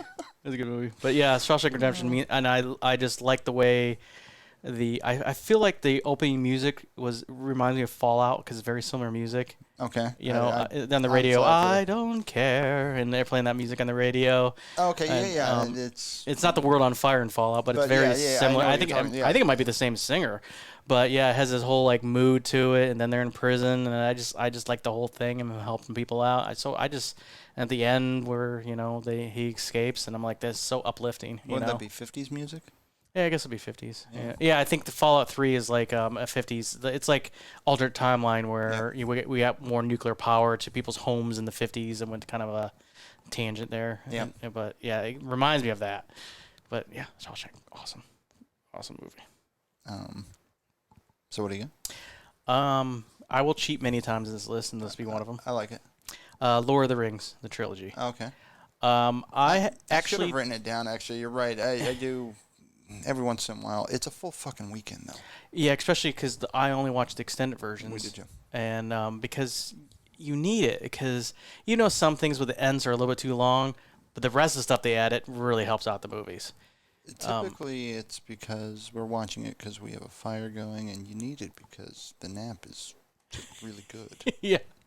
But I have seen that like twice last year, Lord of the Rings trilogy, because I just like watching it. Everything about it. Good music is practical effects, not hardly any digital. I mean, there was digital, but not like The Hobbit. Hobbit's all green screen. This one actually it had real armies lined up. Aragorn, Vigo. Broke his foot in real, and they kept that shot. Vigo, different Vigo, different Vigo. No, it's just an enjoyable movie, and I like that. I'm like, this is like Dungeons and Dragons come to life kind of thing, It's like I love everything about it. Yeah, no, they're good movies. Yeah, so I watch them all the time. Do you know I refused to watch the first one at all when it came out in the theater? Really? Flat out refused, and because you knew it was going to end until the second one was almost out of theaters. Yeah. And the third one was about to be released that I'd even watch it. Oh, that's crazy because you didn't want to have to wait. I'm not fucking waiting. Yeah. They did a good job because they actually released it every year. So because they filmed them all at once, so it wasn't bad wait. We caught a late showing of the second one. Yeah. I watched the first one on DVD or whatever. We caught the second one, and then the third one came out a couple weeks later, and we went and saw that. Yeah, I was very much like, I don't know if you remember the scene in Clerks 2 where it's describing how many times you saw each one in the theater, and I saw each one twice in the theater and the third one 3 times. Wow. And I would say there's only one other movie, strike that, 2 other movies I've seen in the theater a second time. Which were? Now you've piqued my curiosity. They re-released A Nightmare Before Christmas in 3D, okay. So I saw it in the theater for the second time. I don't think I've ever seen that before. And they re-released all the original trilogy Star Wars movies in the theater, and I went and saw those. Okay, the special editions. Where they added the lizards, yeah. Yeah, they added stupid stuff, but yeah, I still watched them. I did too. I had to go. Absolutely. I had to go. I had to go. Yeah, it was stupid. It was required. It did nothing to enhance the experience, but I had to. It didn't, but I was too young. I never saw the first Star Wars 100%. Or the second one in the theater, but I saw Return of the Jedi, the original 1984, in the theater. I was actually finally old enough. I believe I saw that as well. Yeah, it was on my birthday. I saw it on my birthday. Nice. It was a birthday present for my parents. Birthday. Yeah, thank you. Well, not now, but not my birthday now. But in June, they took me because I think the movie came out in May, so my birthday was in June, so it was still fresh in the theater. I was like, I saw Return of the Jedi in the theater. Oh, it's a shit rich kid, man. I still love it. It's a trap. Yeah, it's a trap. How did that get so popular? Yeah, it wasn't even supposed to be the line. He's like 14 frames. Yeah, I know. He's a calamari. And we all know who he is. Yeah, is that really what he is, a calamari? Yeah, that's his race, a calamari. That's fantastic. Yeah, he lives in this water world. I forget the's another race that they live in. From the land of Marinara. Yeah, Marinara. I think that's actually the name of the other race of that planet. No. That's awesome. Okay, so yeah, that's mine. So I will take. This one is a cheat. Actually, I got some cheats too. Yeah. So I'll say The Matrix because. Okay, I will hit that. But I'm going crazy with it. I'm going pretty much. If it's got Keanu Cheese in it, sign me up. I'm a big fan. Well, and I'm not saying Keanu can act because he can't. He plays the fuck out of Ted. Yeah, he's a nice Ted. I like Ted. Love Ted. Ted knows how to read a script. Yeah. Did you hear they're releasing the second movie finally? The second, Matrix. Oh yeah. They're calling it 4 for some reason. Yeah, exactly. I'm not gonna like that either. It doesn't matter. Yeah. So no, I didn't hear that at all. Yeah. Yeah, they're actually filming it right now. I watch Constantine fairly regularly. I do like that movie. Yeah. Tilda Swinton. Tilda Swinton. Yeah. Is the best angel I've ever seen in anything. Yeah. Not to mention, I love the dude who The plays devil. the devil in that. Yeah. I love him. I love him in whatever he's in. Yeah, because he's in a ton of crap. He's in that video game Until Dawn, and he's also in tons of shit. Yeah, he's in that. He's in the He's in that, what's that? He's a nihilist. He was What's in that Big frickin'- Lebowski. Yeah, but he was in what's that movie where he put people in the wood chippers? Fargo. Fargo. Yeah, he's in Fargo. I described him to Mickles as the lead singer of Autobahn, which was the band he was in Big Lebowski, but that one was too obscure for her. Oh yeah, me too. But that's awesome. I do like that guy a lot. But I even like Johnny Mnemonic. I've watched that a few times. Oh, yeah. I like Keanu Cheese. Yeah, I like him, Keanu Cheese too. Yeah. Like me some Keanu. So I cheated on that one. See, well, it's nice though because I knew there's any crossovers in our list, which is cool. So that means my list is smaller. Yeah. So knock on the list, but I know I'm gonna have some movies in here that you won't have. Well, we better have one. Yeah, we better one. have two crossovers. Yeah. Office Space. Oh, not on my list, but great movie. Yeah. I watch it all the time, and I live it all the time. yeah, you live it. And it's like every day you see me is the worst day of my life. How about today? Worst day of my life. That's messed up, man. I know. If you ever worked in a cubicle, that's the movie to watch. You know what I call his neighbor, and I think it's from Napoleon Dynamite, actually. Oh, Yeah. I should have written that. Diedrich is I think Dynamite. his real name. I call him Rex Kwando Rex Kwando. because that's what he taught. But it's his neighbor who's always like, "Hey, boobs on Channel 3." I know. It's fucking great. Can you pretend you can't hear me through the walls? Diedrich Bader, something like that. I forget, something like that. Oh, I That's call his him name. Rex Kwando. Yeah, he was in Drew Carey show. Okay. He was. He's a riot. He kills me. Oh, I love him. But yeah, Office Space is a movie I watch all the time, and I just love it when they kill that printer. What do you mean? Absolutely. What do you mean PC load letter? I know what they're talking about. I get that one because that's an error piece, meaning like if you were alive during the time, if you've seen PC Load Letter, Yeah. you wanted to be there to kick that fucking thing. I get it. Yeah. Your name's Michael Bolton? I just love every minute of it. Yeah. Why should I change my name? He's the one that sucks. Yeah, God, I know. that's great. Oh, that movie's so fun to watch. Everything about that movie I love. Yeah, it's fantastic. The Bobs. Yeah, so again, I'm not putting movies on my list that I love because there's way more than this. These are movies I watch yearly, and that's one of them. So you've been missing a lot of work lately. Yeah, I wouldn't say I've been missing it, Bob. I know that movie. So good. Oh, I know that movie. But yeah, very quotable. Yes. And props to Jennifer Aniston. Jesus Christ. I know. That's before she got totally told. I think she was doing a couple seasons of Friends by then. I forget. It's just fucking Yeah. good genes. Holy Yeah. Jesus Christ, she's I know. beautiful. She still looks good. Looks phenomenal. I know. mean, she's just a beautiful Take that, woman. Angelina Jolie. That's not even a competition. Like, that's not. Yeah, Brad Pitt chose You know poorly. what though? I don't know about that. Angelina's got the crazy thing going for her. And that's kind of a good thing in some instances. It can be. In some circles, but but yeah, that's good fucking genes. Jesus. Did you just go or did I just go? I just went. I did the Office Space, Office and I bet Space, you my that's next right. movie will be on your list too. Well, I'll tell you what, I'm doing two at once, and you better have at least one of them. Ghostbusters 1 and 2. Ghostbusters. And I just did the first one.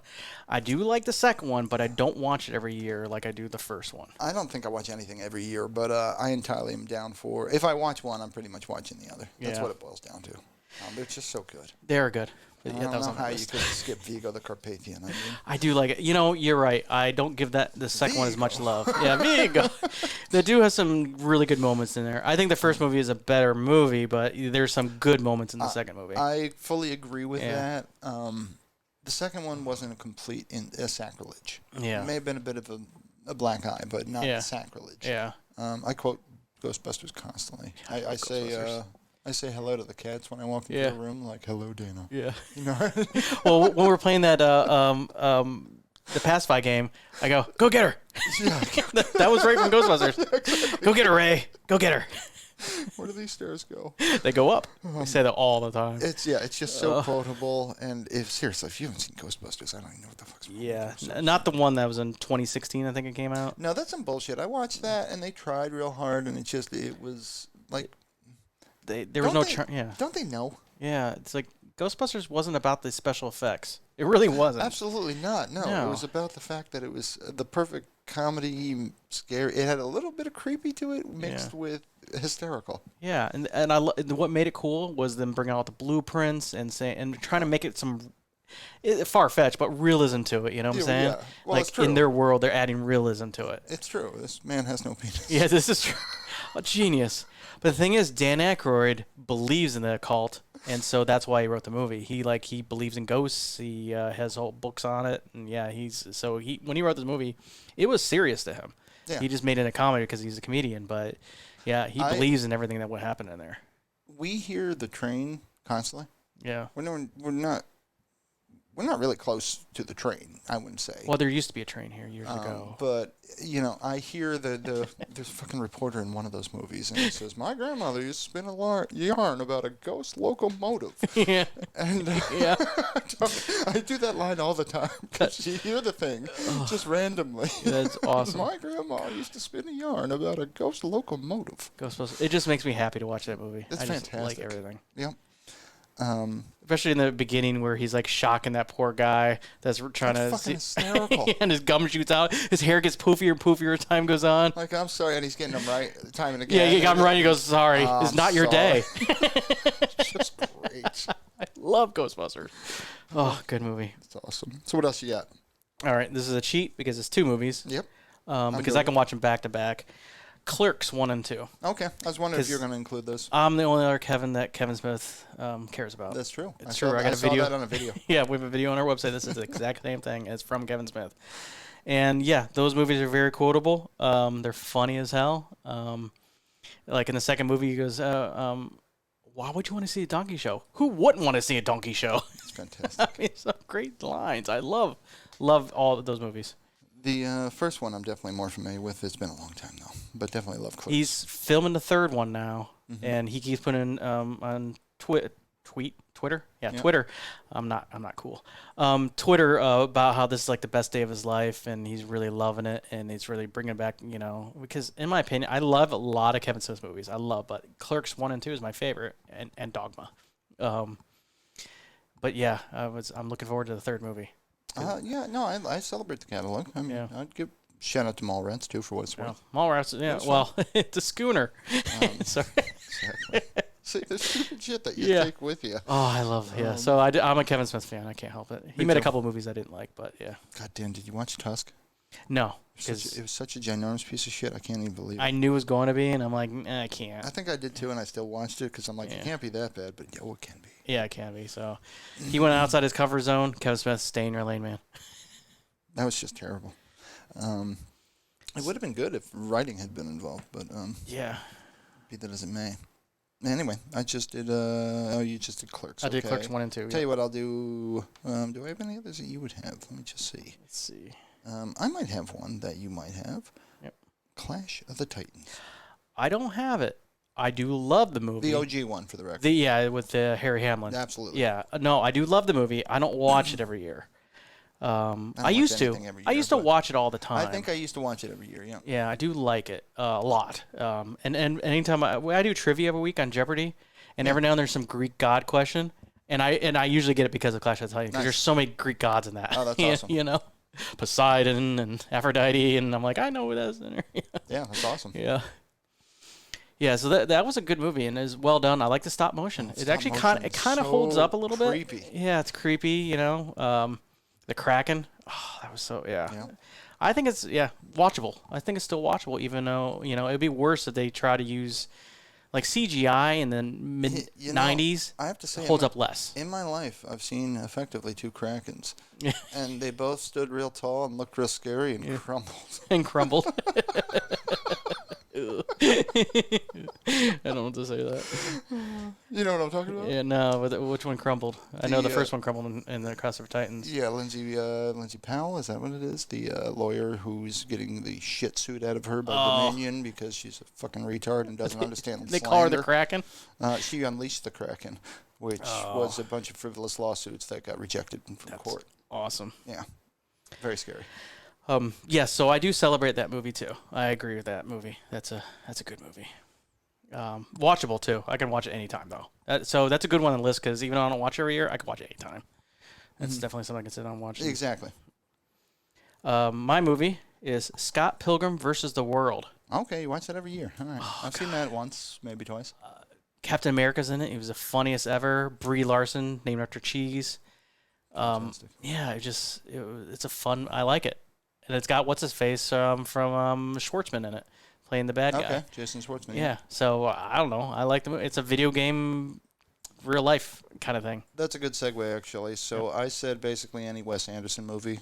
Mick's a huge fan, and I like him, and they tend to have Jason Schwartzman in them, who I, even though I'm a fan of his music as well, I will always refer to him as Connie's son. Connie from The Godfather. Yeah, I forgot. It's when you said it, I was like, oh yeah. I was like, he's related to somebody famous. Yeah, I should just say Godfather 1 and 2 at this point because I'm talking about Connie's son. So yeah, any Wes Anderson movie, and of course Godfather 1 and 2. Yeah, they're top of the list, by the way. They're not on my list, but those are another movies that's so well done, but they're so long that I don't watch them every year. Oh yeah. But yeah, they're a pleasure to watch. They're thoroughly quotable for me too. Yeah. Leave the gun, take the cannoli. Exactly. Yeah. You can be a man. That's what you can do. Yeah, that's what you can do. Yeah. A lot of good stuff. Oh, my list is getting a lot shorter because of you. My next one is AI. Really? With Haley Joel Osment? Yeah. Oh, it's a fucking bummer. It is a bummer. I get depressed after I watch it. Just because the movie's a fucking bummer. But it was written by what's his face from 2001: Space Odyssey. Clockwork Orange guy. Stanley Kubrick. Yeah, Stanley Kubrick. See, that's why he knows how I talk. So Stanley Kubrick wrote it, but then died. So Steven Spielberg took the reins, and it feels like a Stanley Kubrick movie still, which I thought was awesome. Just depressing, but it's just so well done, and it just like. I have to admit, have you seen Haley Joel Osment lately? Yeah, like poor guy. He's a rotund dude. The beard. I fucking love him. Yeah. He's just jovial. Like, it makes me happy. I'm like, dude, run with that. Like, you do you. Fuck I've seen him do podcasts and stuff, and he just hangs out on YouTube now. So. I think it's fantastic. Good on him, man. I do like him. He was a great child actor that turned into a weird man. I like it. I think he's just kind of doing the best him, and I dig that. I like him. But, yeah, I like AI because, and I've seen it a bunch of times. I mean, I watch it almost every year because I just like the sci-fi of it, and then the end of the movie is where they go like 10,000 years in the future and dig everything out. And he's still waiting for, Yeah, just chilling. Yeah, just chilling. It's depressing. So depressing. Yeah. And I don't know why, but not all my movies are happy movies I watch. Do you know how much solitaire you played in that time? Yeah, I know. Well, he actually froze to death. Or not death, but he stopped moving after a while. Yeah. So I do like that movie a lot. All right. Well, I've already mentioned Godfather 1 and 2, so I'll mention Godfather 1 and 2 are on my top 3 movies of all time. And the other one, and we don't watch anything every year, but we try to watch this every New Year's Eve. Yep. And that'd be Pulp Fiction. I didn't put that on the list, not because I don't watch it every year, because I knew was on your list. Oh, absolutely. It's so good. It is so... Yeah. I've come to the conclusion that literally every line, every word in that movie is funny. Yeah. Yeah. I like just how long his dad kept the watch. It's just fantastic. Yeah. Everything about that scene is great. Like, everything about that movie is just utterly well done. Yeah, well done movie, yeah. I do enjoy the hell out of that movie. Damn. There's a lot of things we can't say on the air, especially the sign in the yard. Yeah, exactly. He's dead. Do you say he's dead, Zed? Yeah, he's dead. Zed. Oh, I quote that movie constantly. So that one, you say that a lot. Yeah. I mean, honestly, that's how I feel about life. Is the best description, because let's face it, I'm the tyranny of evil man. I'm trying real hard. Trying real hard, Ringo. You say that one the most. That's a great scene. I'm trying real hard to be the shepherd. Wow, that's a fun scene. Say what again? Yeah, fucking dare you. I dare you. This is a tasty burger. That's why Samuel L. though, he's so good in that role that when they had the Star Wars come out and he's sitting next to Yoda, all I could hear was my brain screaming, "I'm sorry, Yoda. Did I break your concentration?" That was awesome. Just like it completely distracted me from the movie. Yeah. Does he actually act or does he just yell all of his lines? Because I feel like he just yells all of his lines. It's so well done, though. I mean, so well done. Yeah, I like that movie a lot, too. God damn. Got the big vein on bread. That whole scene was just awesome. Yeah. Yeah. That was a fun movie. It's still the best one that Quentin Tarantino ever did. I do little lines, little like sub quotes, I guess, because they're such a small portion. But sometimes when I do something well, I'll say I don't be tickling or nothing, which is a reference to the conversation they both have about foot massages. Oh yeah, I'm the foot fucking master. I don't be tickling or nothing. Yeah. Oh yeah. And then I read that, and I don't know if this is true or not, but goddamn, it would have been such a good line, that somewhere in an early script, he was supposed to say, I'm what Jimmy Walker was talking about. And I'm like, that is fucking great. Oh, that's a shame. Yeah, that would have been a great line. Yeah, I don't know if that's true or not, but goddamn, that would have been a good line. Yeah. Yeah, I do celebrate that movie, too. And I can watch it every year. Yeah, I got to learn more of it, too, because the whole, when he's going off about, you're in the red, where John Travolta's saying how he's a race car and he's in the red, and he's like, you're in the red. I am the TNT atom bomb laying motherfucker. And it's just, it's like, wow, because first you got to stop and like say, did he just say motherfucker twice in a row, like right there? Yeah, I know. And he did. He pulled it off. Yeah, I know he did. But yeah, it's so good. Yeah, I watched. There's still YouTube videos about because Quentin Tarantino sets up his scenes like if you pause a scene, there's stuff to see in the scene. Nice. And the one scene where Uma Thurman's getting the needle through her chest. Yeah. There's a game of Operation right next to her. Oh, that's awesome. Yeah, I think it's genius. He did it on purpose. Next time I bring a drugged up bitch to your house, or I'll do the needle. But Yeah. Everything. Eric Stoltz was fucking awesome. Yeah, he is. Yeah, it's a shame he didn't make it in Back to the Future. It was. That's great. They fired him. He was supposed to be Marty. Yeah, they actually have full scenes with him in the diner doing the same scenes as Michael J. Fox. And you're like, you're just not sorry, man. You're cool. You're good, but you're not that funny. I kind of agree with that. He's more talented, if that makes sense. Yeah, I think so. They needed a dork. They needed a dork. Yeah, and kind Stoltz of. wasn't a dork. Yeah, I'm not trying to diss. Yeah. God damn, I'm going to hell. Yeah. I don't know if I showed you this, but somebody horrible. I know horrible people because I am one.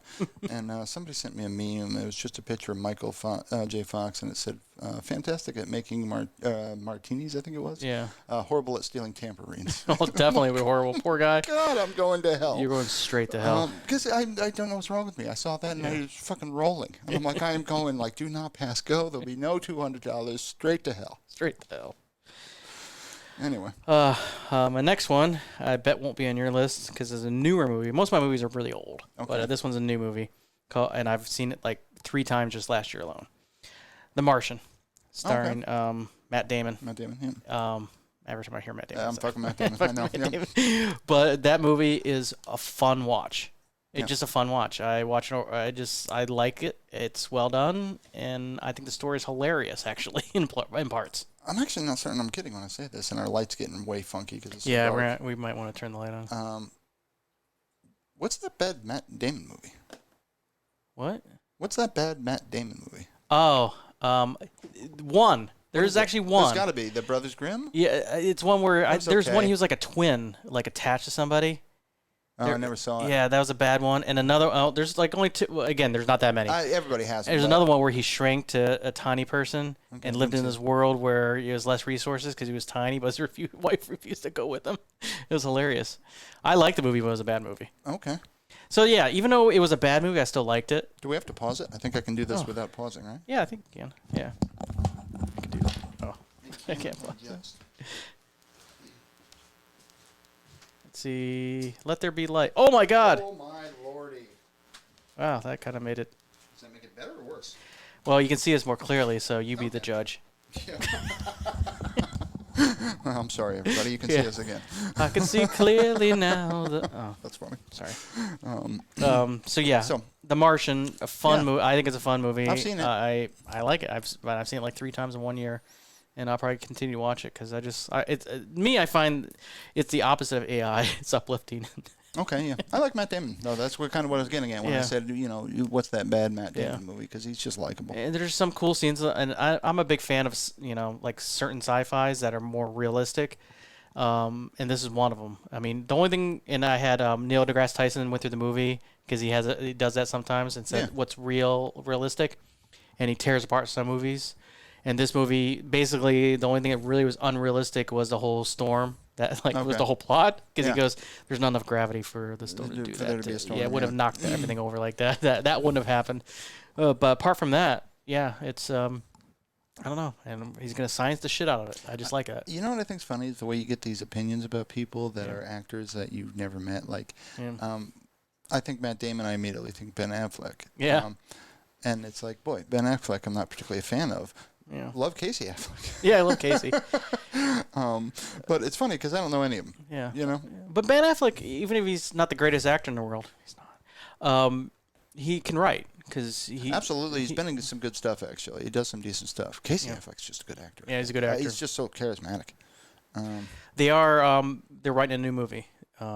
Ben Affleck and Matt Damon again. They're getting back together, writing a new movie. I'm kind of interested. Yeah, it'll be interesting. Well, on that note, Ocean's 11. Really, all of them except the chick one that was horrid, and they all know it. I've never seen the. Did I see the? You chick don't one? bother. It was it was an insult to everybody. Yeah. They all knew it too. Everybody knew it. This was just sacrilege. But even the bad ones, don't get me wrong. Ocean's 11 is the best, and they get progressively worse. Yeah. But they're all pretty fucking good. You can put Brad Pitt, George Clooney in a room together, put a camera on them. They're both just so uber fucking charismatic. Oh, and Matt Damon was in them too. Yeah, exactly. And Casey Affleck. And Casey Affleck, just yeah, tons true. of- Yeah, it's all Don good. Cheadle. There's just tons of good people in there. They call him the Brat Pack. But yeah, I swear, Brad Pitt and George Clooney are so fucking charismatic. You could just lock them in a room, put a camera on them. Yeah. I'd watch it. Yeah. I've seen worse, I guarantee it. Well, It's just I do like those movies. they're great, and I quote them all the time as well. Yeah. I mean, just stupid things. I saw you before you got up this morning is something I'll say to Mickle sometimes.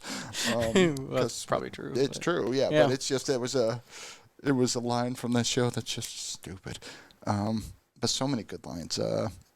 One we quote is from when Pacino was in one of them. He said, the fault is mine. I should have fired you 2 weeks ago. We said that one a lot. Oh, it's good. But anywho, so yeah, love those Oceans movies. Okay. So my next one is very comfort food, and I think it's a genius movie. Beetlejuice. I've seen it like once. Oh, I've seen it all the time. I love that movie. It gets better the more you watch it. Okay, I'll I think have it's to give it another go, I hilarious. guess. It's People do hilarious. love their Beetlejuice. I do. I just like it. I think Michael Keaton is a genius. I'm like, man, this guy would make a terrible Batman. That's Which great. I was wrong. He would make a great Batman. But when you watch it, you're like, to be a terrible Batman. It was unorthodox, but I wouldn't think he was the worst. I think Christian Bale was the best. I think what's his face from the '60s was the best. Okay, Adam West. Adam West. I think he was the best. I love that conversation. I think that was one of my best jokes ever, by the way. That it was an argument I got into with Peter, actually, because I was convinced Adam West was dead for some reason. And he's like, absolutely Oh, not. he is now. Oh, is he? Yeah, he finally died. And he's like, no, because he does the voice for the animated series. Yeah, So Family Guy. we Googled it because I was so certain, and Adam West was fine. Yeah. And Peter's like, what did you think he died of? And I said, a pow. Oh, Or a wham. Zap. Exactly. I mean, what would he die of? Yeah, what would he die of? Yeah. Duh. No, he's the mayor of in Family Guy, and he was awesome. But yeah, he did croak like a year ago or something like that. Sucks getting old, doesn't it? It does. Yeah. Sometimes you find out Jane Lane died a decade ago and you didn't Yeah, notice. I had no idea. Jeez. But yeah, Beetlejuice. I think it's Winona Ryder was great in it, but I don't know. I just like how they're in the waiting room, waiting with their their 600,000 in line of waiting to see their caretaker, whatever, their social worker after the. I don't know. I just think it's funny. I think the movie's hilarious. Props to Winona. She looks fantastic considering. Yeah.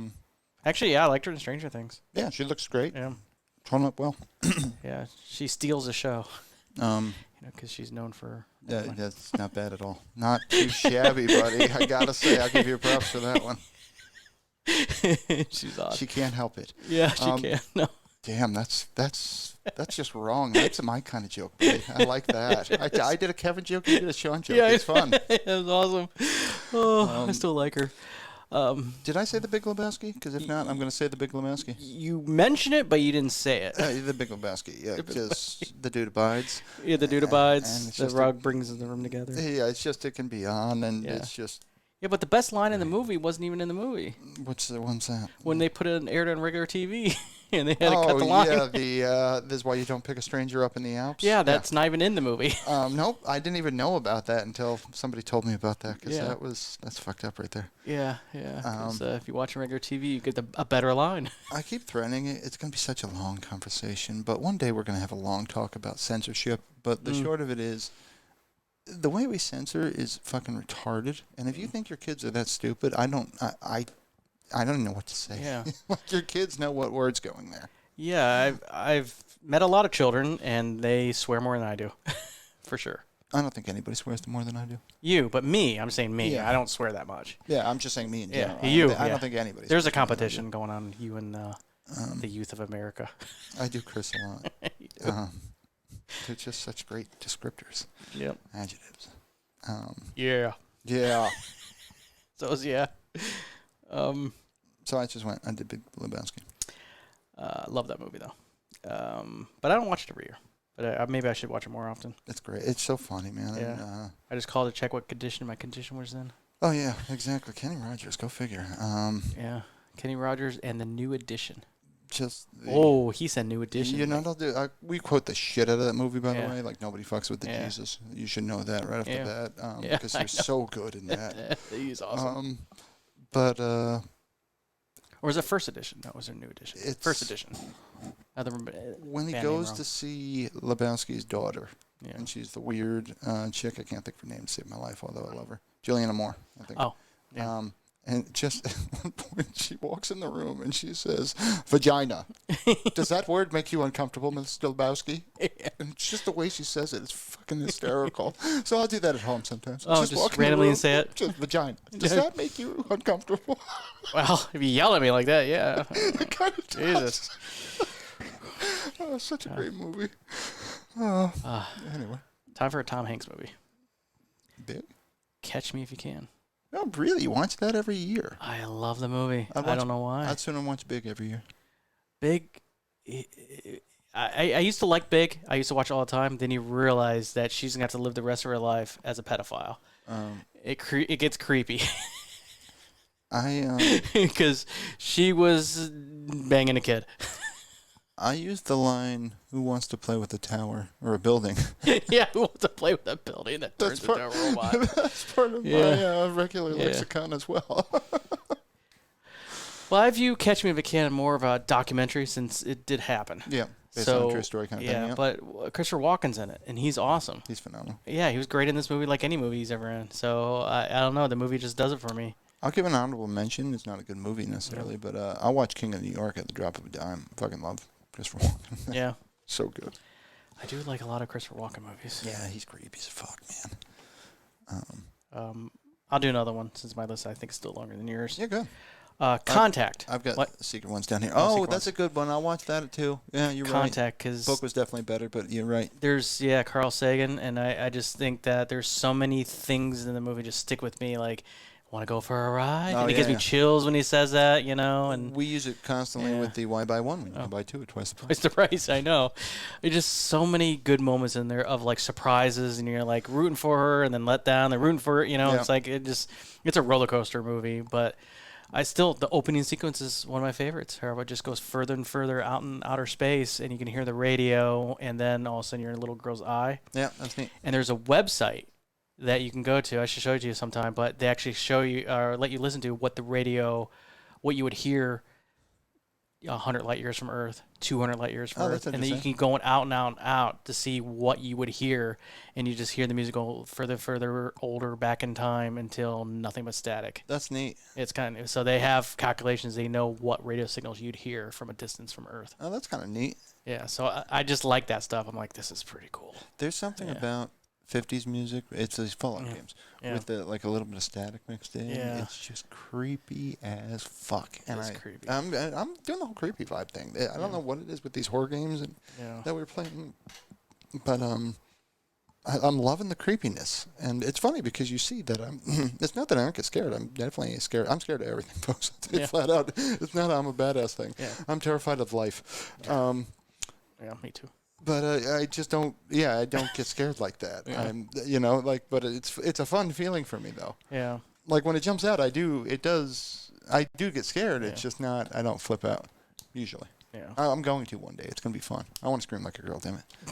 I will definitely scream like a girl. I think you're having more fun than I am in that regard. You know, because like that's fun. Yeah, I get really like sucked into things, movies, books.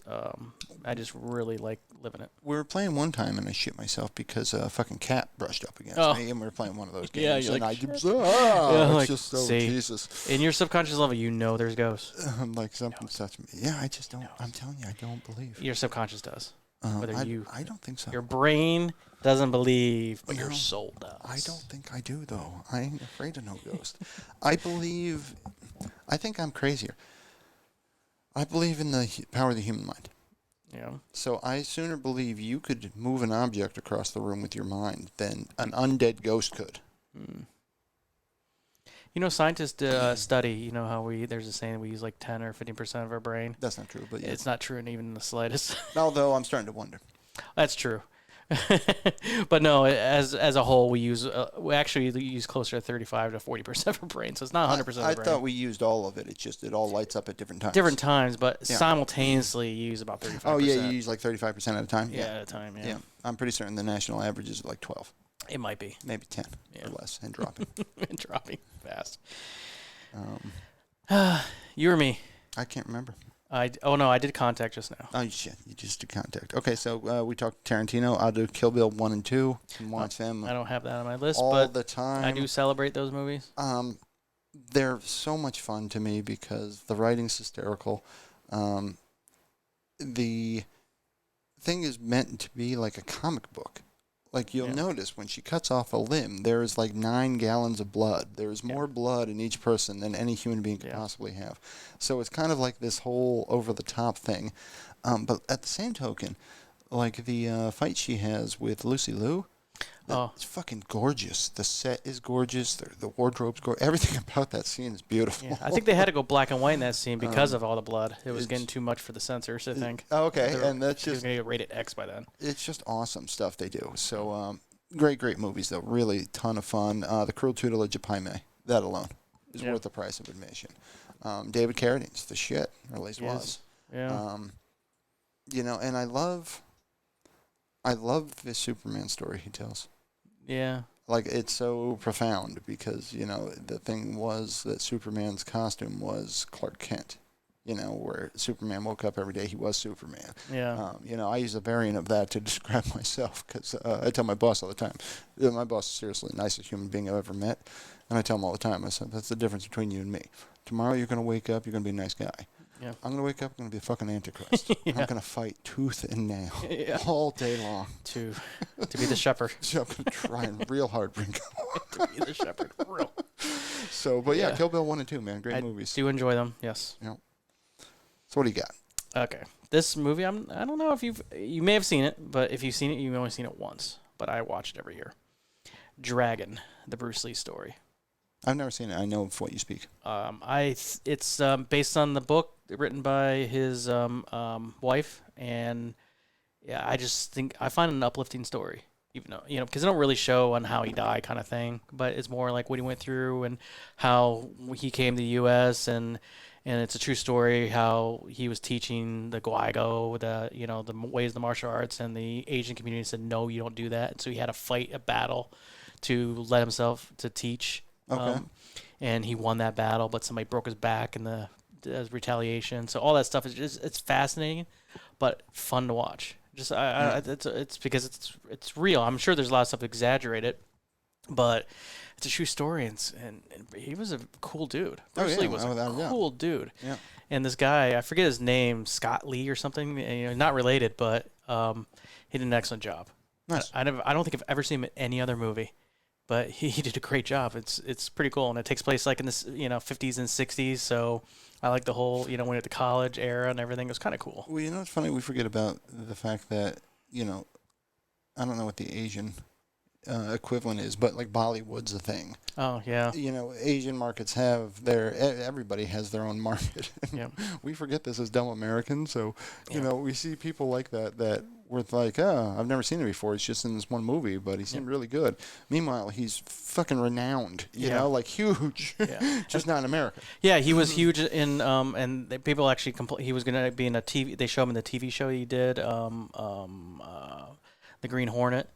Okay, So yeah. we could have seen like that, and then he was supposed to be in a TV show that he came up with called where he was in a western traveling in the old west, giving out advice, and they put carotene in there instead of kung that's fu. awesome. Kung that fu, was supposed to be Bruce Lee. He actually came up with that idea. That's awesome. And they took it from him. Yeah. He's like, I have an idea. So it's a great movie to watch because you're like, oh, okay. So he was the grasshopper. He was the grasshopper. So it was kind of cool, but they didn't like to have Asians on TV then. Kung Fu's the shit. Yeah, we're such a race. It's it's just ridiculous. And David Carradine, who was in, the movie you just talked about, same guy. Oh yeah, Kill Bill. Yeah, Kill Bill.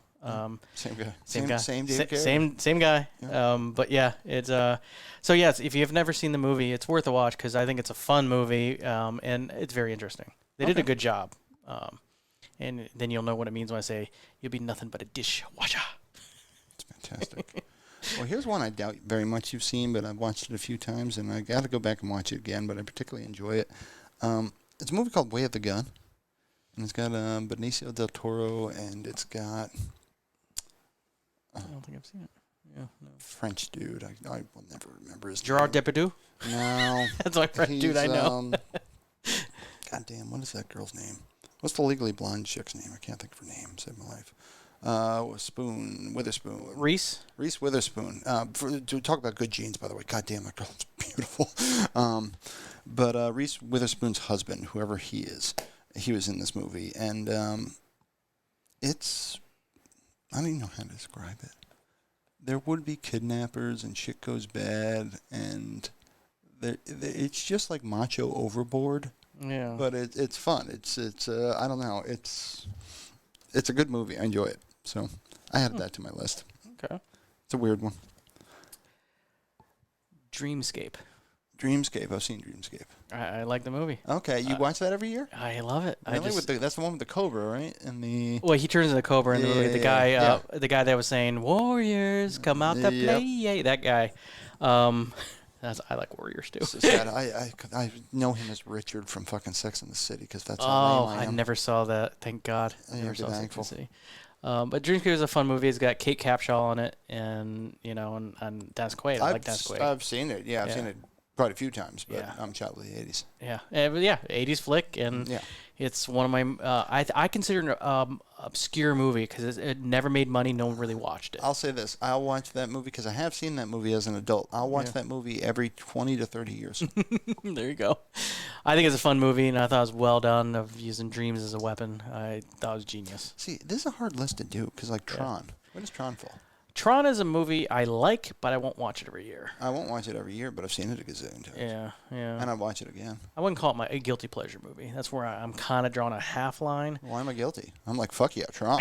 I know. To me, if I watch it every year, I'm not Tron. guilty about it at all. I do like Tron. You know, they filmed that in black and white and then colored it in. I don't know why the world isn't in black light more. It's just so neat. Yeah, it is kind of neat. I do like the movie Tron. It's Bruce Boxleitner. It's funny and it's Tron wasn't on my list, by the way. Oh, I just threw out a random Tron. I do like Tron though. I do. I've seen that movie actually just this past year. So I don't watch it every year, but I just saw it. That's awesome. I haven't watched it in a while, but I would. Okay, tell you what. Let me get this one off my list because it's lame and I don't really want it there, but it had to be here. Wizard of Oz. Oh, I don't watch it every year, but I've seen it a either. gazillion times too. I think I did at some point in my life. I think I did watch it every year. But yeah, I've seen it 9 gazillion times. So Yeah. I did. Oh, sorry. Barely. We're playing footsies. Yeah, you barely touched me. It's weak sauce. So yeah. So all right, you go. I just wanted to get Wizard of Oz off my list. I mean, if you've not seen Wizard of Oz, seriously, fucking stop what you're doing. Go watch. Yeah, go watch. Yeah, because came out in 1939. It did lose Oscar to Gone with the Wind, which no one talks about that movie anymore. Nah, it's not as good. Yeah, so definitely both. L. Frank Baum. I wish he was alive to see the movie. What he did. Everybody should see Wizard of Oz. Yeah, I think it was genius. it Yeah, really was. and they were gonna cut the Over the Rainbow because they didn't like that song. That's great. Yeah, so they had to fight hard to keep that song in the That movie. fucking giant Hawaiian dude doing that. Oh yeah. Have you heard that guy? Yeah, I know that. Breaks your heart. So what? Oh, anyways, The Golden Child.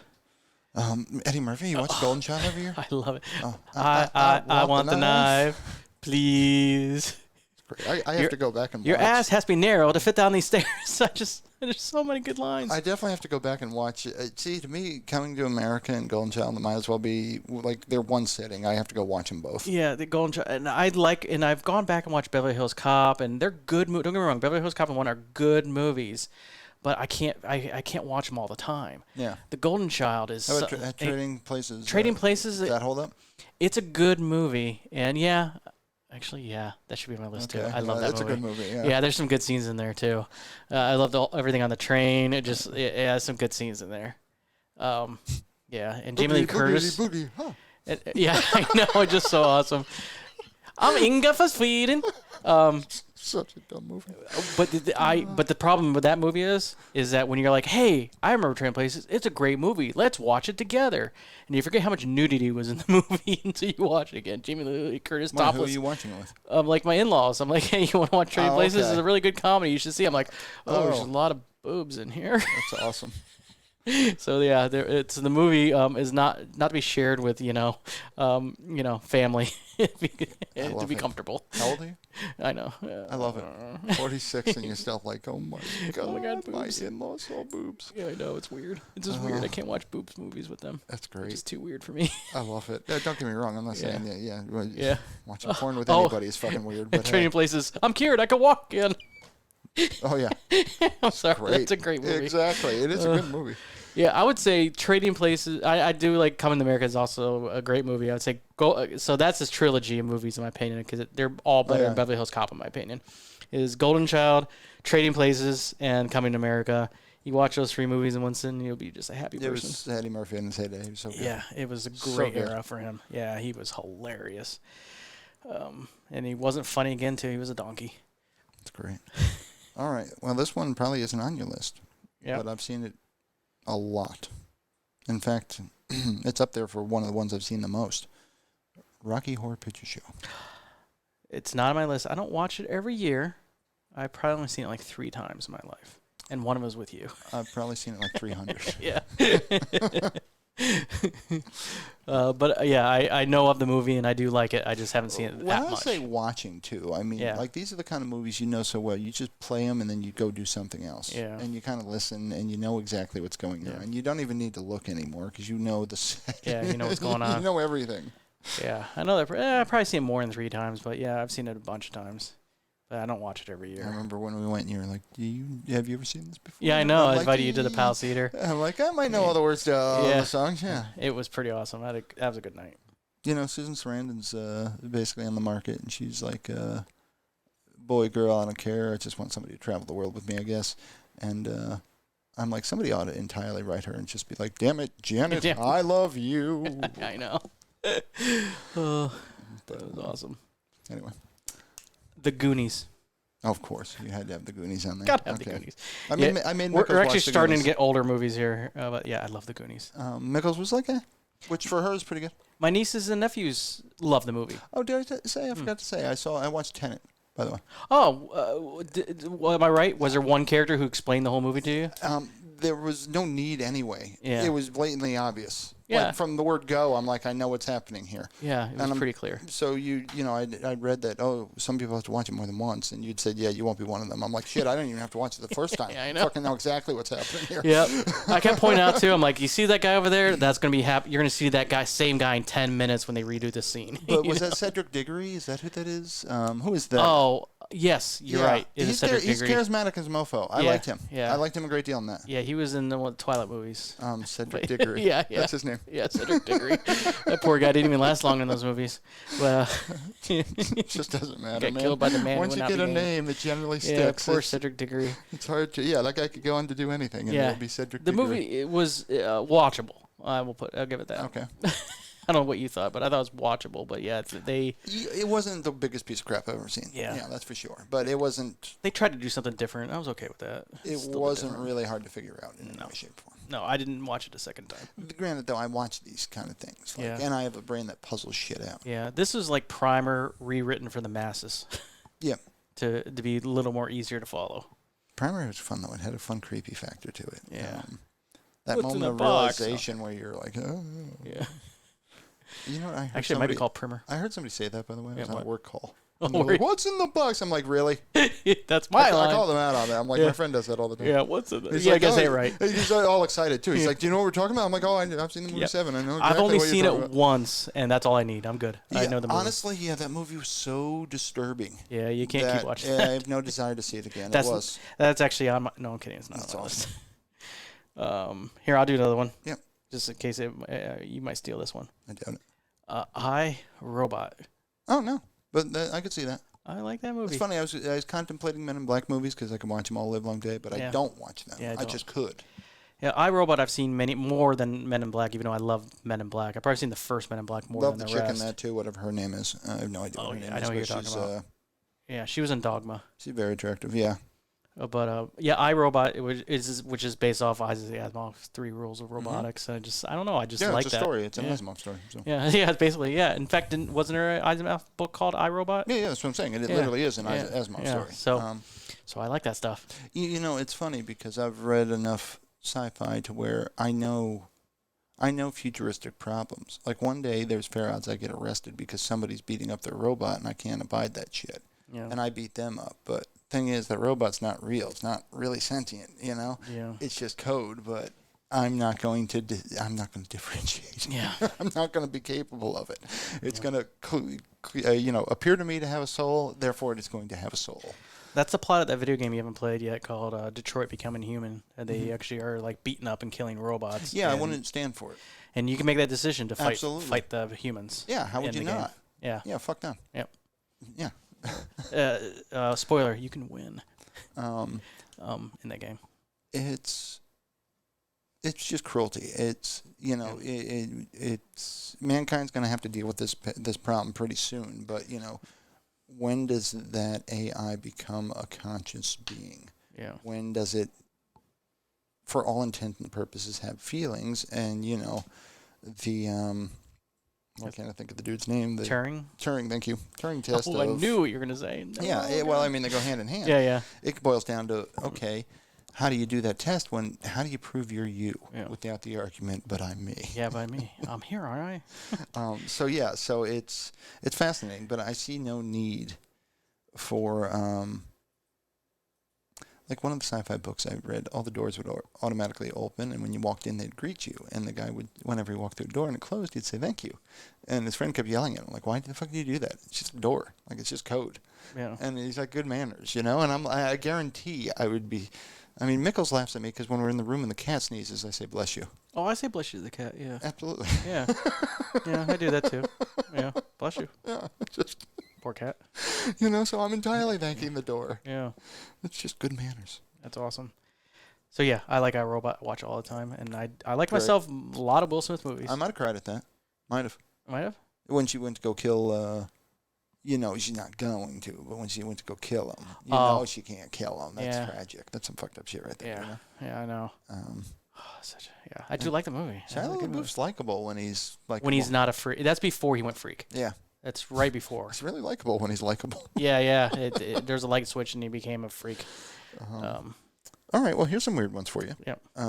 And it's funny because I wrote them both down at the same time. They just in my brain, and you'll see the connection, I guess, but they go together. Escape from Alcatraz is on my list. I've seen it a trillion times. Absolutely love it. Clint Eastwood. Yeah, I was at the site. Yeah, there you go. And I also wrote down The Great Escape. Fantastic movie. Steve McQueen. Yeah, I have not seen The Great Escape. I have seen Escape from Alcatraz. You should watch The Great Escape. It's seriously a great movie. It holds up, too. I mean, it's fantastic. Yeah.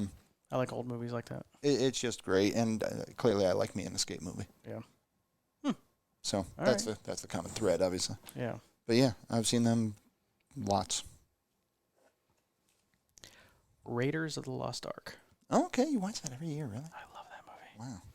Wow. In fact, I like all 3 movies, and I would when I say Raiders of the Lost Ark, I probably might follow it up with Temple of Doom, which is technically a prequel. and then follow up with the third one. Okay. But there was another movie that came out. Yeah, that the Crystal Skull. You just ignore. Yeah, that was no. a piece of shit. Yeah. And yes, they're making another movie. Jesus Christ. So far as I'm concerned, there's 3 movies. And It's Indiana Jones in before he crashes for real. yeah, I know. Because he did crash a plane in real life. He's done it quite a few times. Jesus, yeah.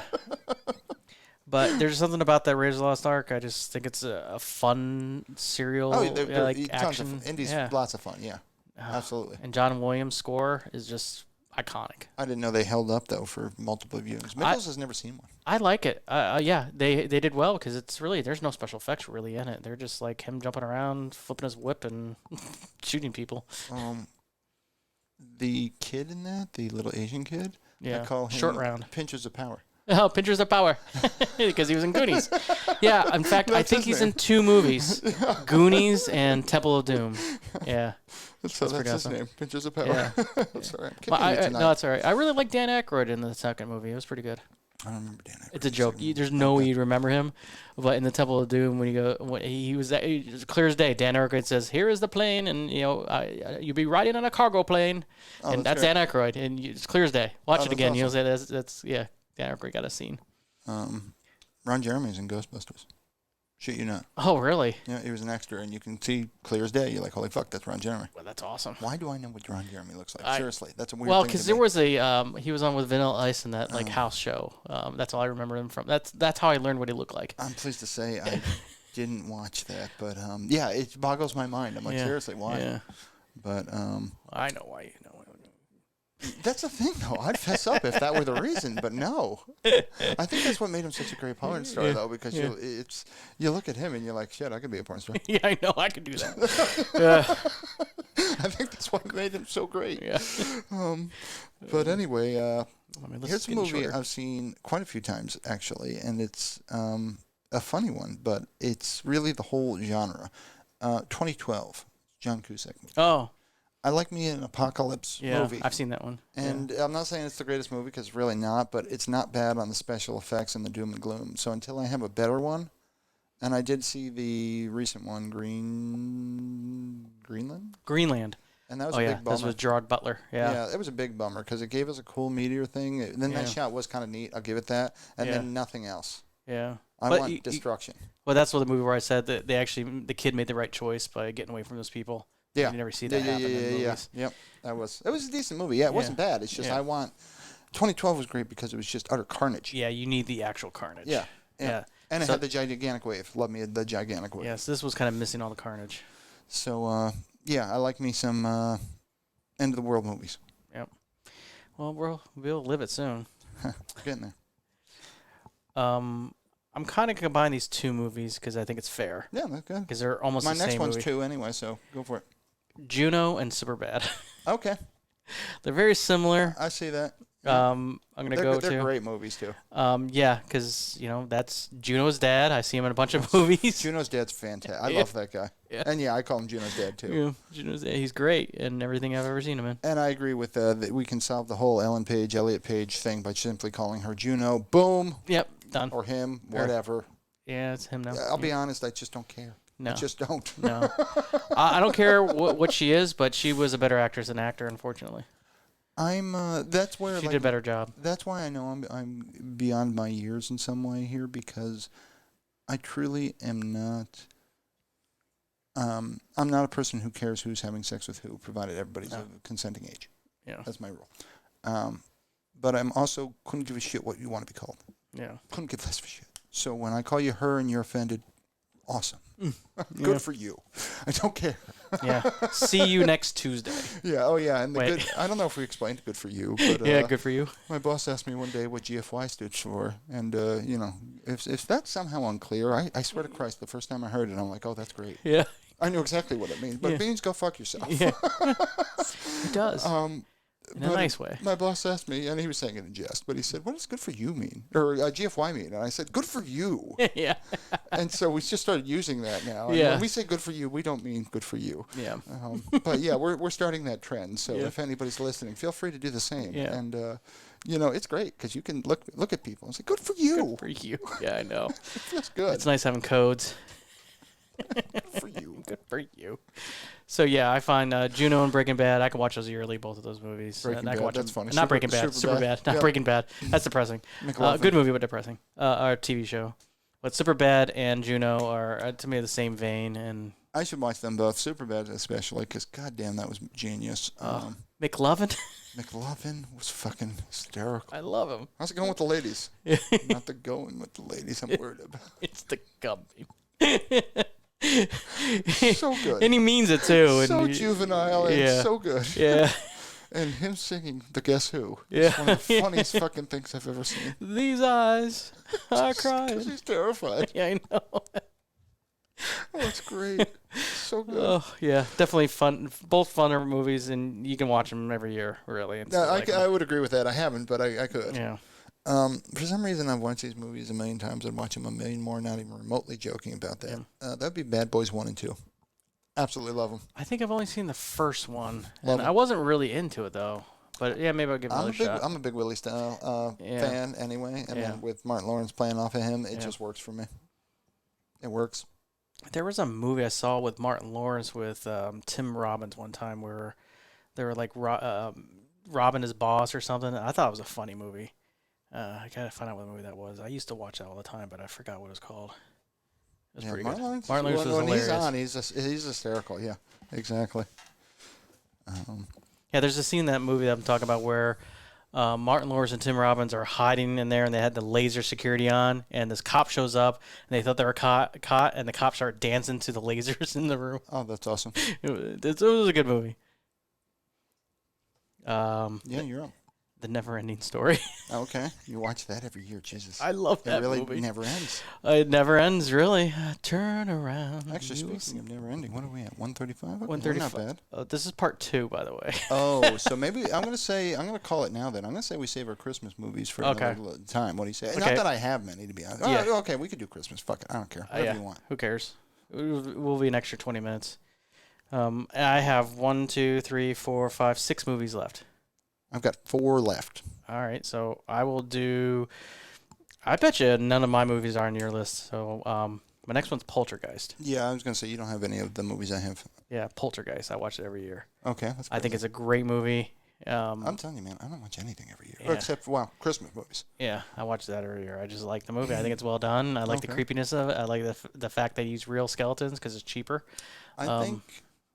I'm certain that the last time I saw Poltergeist, there was a 19 for a year, but I'm pretty certain the third digit was an 8. The movie holds up.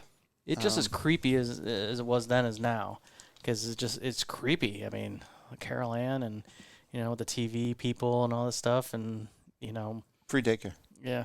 Just push her in the TV. That's what I do. Yeah. Going to work. Going to work. In the TV. Yeah. God, it was such a good movie. You move with the bodies, but not the headstones, or move with the headstones and not the bodies. I thought it was great. Coach did a good job. See, you know why that doesn't make sense to me? Yeah. How many people have there been since people became a thing? Oh, you're saying we're pretty much already building over these burial grounds? They're everywhere. They're everywhere. Everywhere. That's why there's so many ghosts.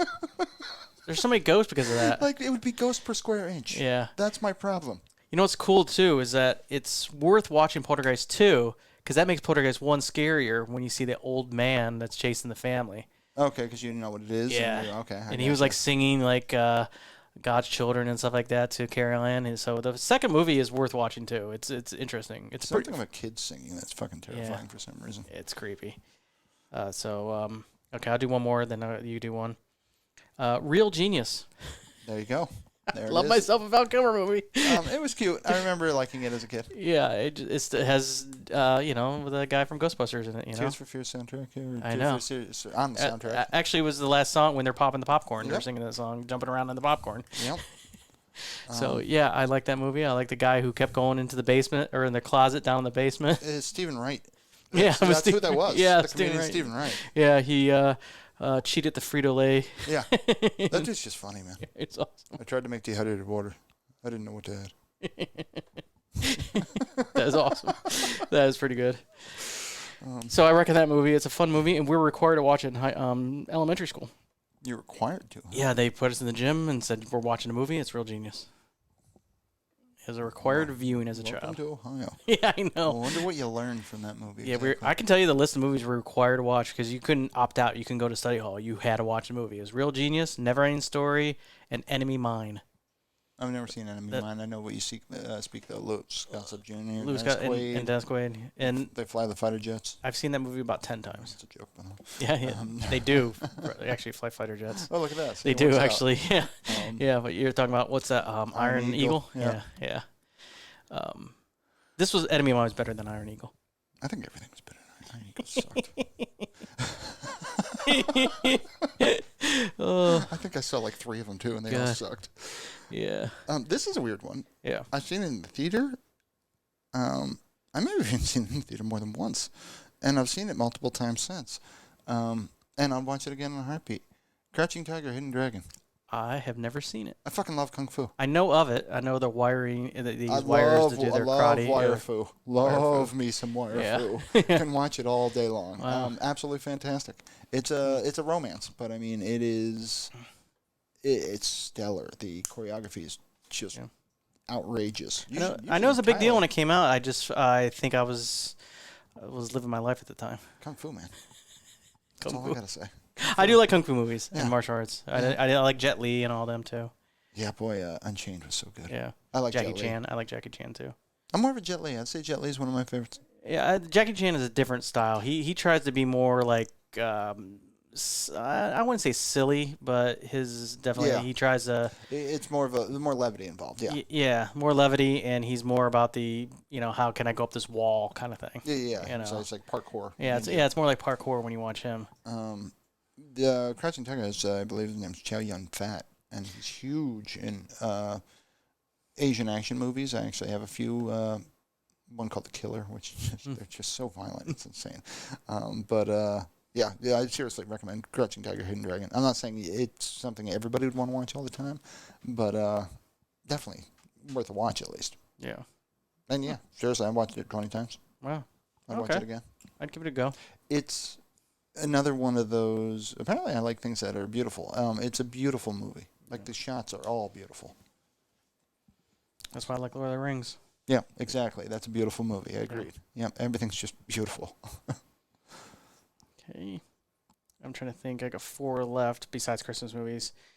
All right. I'm going to do silly ones first. All right. War games. Okay.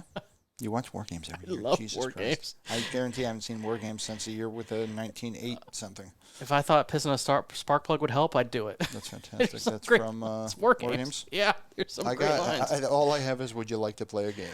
That's the lamest one. There's so many better lines in the movie. It's a quote of a movie. This is before Harry met the Hendersons. Yeah, it was. That movie doesn't hold up that well. I watched it again, and it's kind of not. Harry and the Hendersons? Yeah. Harry and the Hendersons didn't hold up when it came out. I liked it when I was a kid, but then I went to watch it.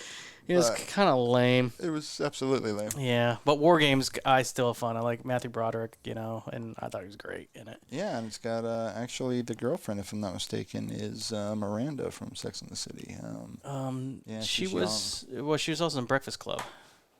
No. Yeah. Oh, I'm thinking of a different girlfriend. Maybe I'm thinking. Yeah, his girlfriend in War Games was the Breakfast Club short circuit chick. Goddamn short. I almost put Short Circuit on the list, by the way. Fucking hate that movie. It's just I'm of the age where it played on HBO like every other movie for a long time. I kind of like that movie. Of course you do. It's got Steve Guttenberg in it. I love any Steve Guttenberg. Ali Sheedy was in War Games. Oh, Ali Sheedy wronged me in some life. Really? I don't know why she annoys me. Huh. Woman's done nothing to me. I thought she was a little annoying in Breakfast Club, but other than that, she's never really bothered me. It was in a movie called High Art, and she was phenomenal in that. But I haven't liked anything else. Yeah. I have 3 regular movies left. There's certain people, James Spader too. Until the James Blacklist irritates the fuck right out of Really? me. Blacklist he's been good in. We kind of lost interest in that, but as a young James Spader, irritates the fuck right out of me. I do like James Spader. Don't like Martin Short either. No idea why. Well, Martin Short is weird and annoying. And that's kind of it. But I mean, it's funny to me. Like these people, like Martin Short did nothing. You've not wronged me in any way, sir. But the only thing he's ever done well was in that movie with Dennis Quaid, in my opinion. Innismith? Yeah. That's the only Martin Short movie I could care about. With that yeah, I know. That movie it doesn't hold up. unfortunately. Santa Claus 3 was the worst Oh, of the bunch. that but was... I'm jumping ahead. Yeah, that was very irritating. I know, but I still had to watch it. Yeah. That little girl was adorable. Yeah. Um, So I got 3 movies. What do you got? well, you said one I watch every year. Yep. And the irony is going to be palpable. I get Uh-oh. it. I get it. I watch the 10 Commandments every year. Every year. I got nothing for that one. It's the only movie I actually think I watch yearly, Yeah. other than Christmas ones. Are you just looking which commandments to break, or? Yeah, I just like to know how much I'm blaspheming. Oh yeah. So how many commandments can I break? You know, I'll be honest, and maybe I brought this up on the show before. Not my story. Prepare to be offended. Yeah. So God appears in a bush, Yeah. Burning one bush. does. Yep. and he basically says, "Hey, I got some rules." Yep. And the first rule, we're not going to go too far. We're going to rule 1. Yeah. Thou shalt put no other god before me, no other graven no images, false idols, all that false stuff, yeah. idols. Isn't Jesus a false idol? By definition. Well, no, because it's the Trinity. He's actually God. That's what happens. People do the voodoo there, where Yeah. wait, the Trinity, the Yeah. The Okay. Father, the Son, Father, the Holy Ghost. Son, Yeah. It's really him. who's the Holy Yeah. Ghost? Well, I think I don't know. Like- I think he was paraphrasing what he means. As long as it's not a golden calf, I'm okay with it. Yeah, exactly. Poor golden calf. But Yeah. and again, it's I'm not going to dwell on this one, but I Yeah. had that thought that wow, wouldn't that be a kick in the Yeah. nuts if it turns out Jesus is the false idol? Well, wasn't the other 5 commandments that he dropped explained it better? I knew you were going to go there. Because I'm pretty sure there's 15 commandments originally.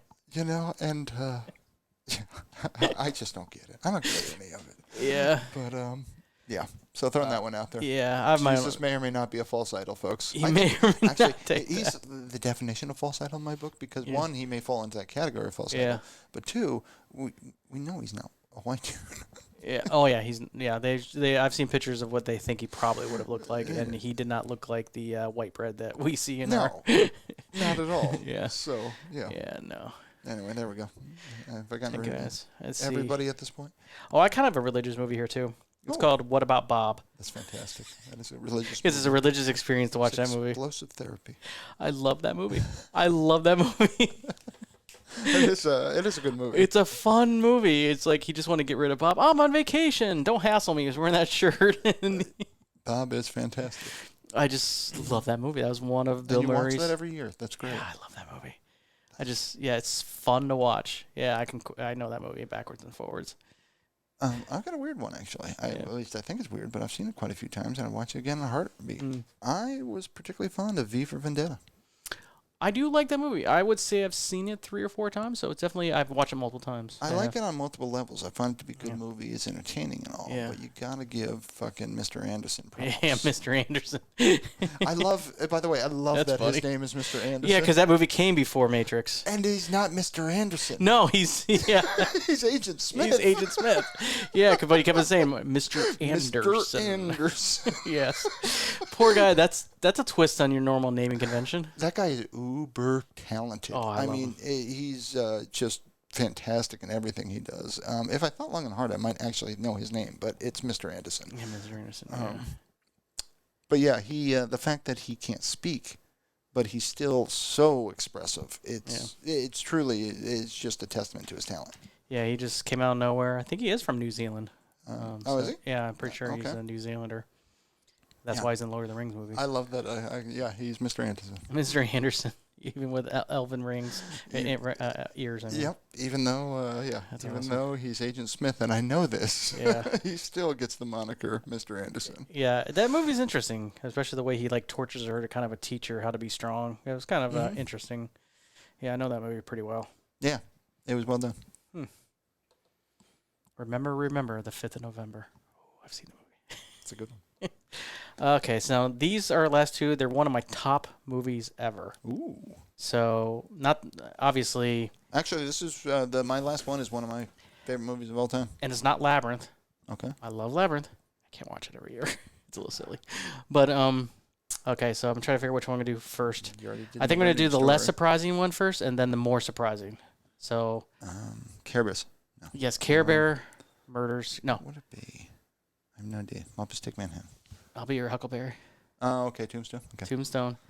I love Tombstone for several reasons. One, just a fun ass movie to watch.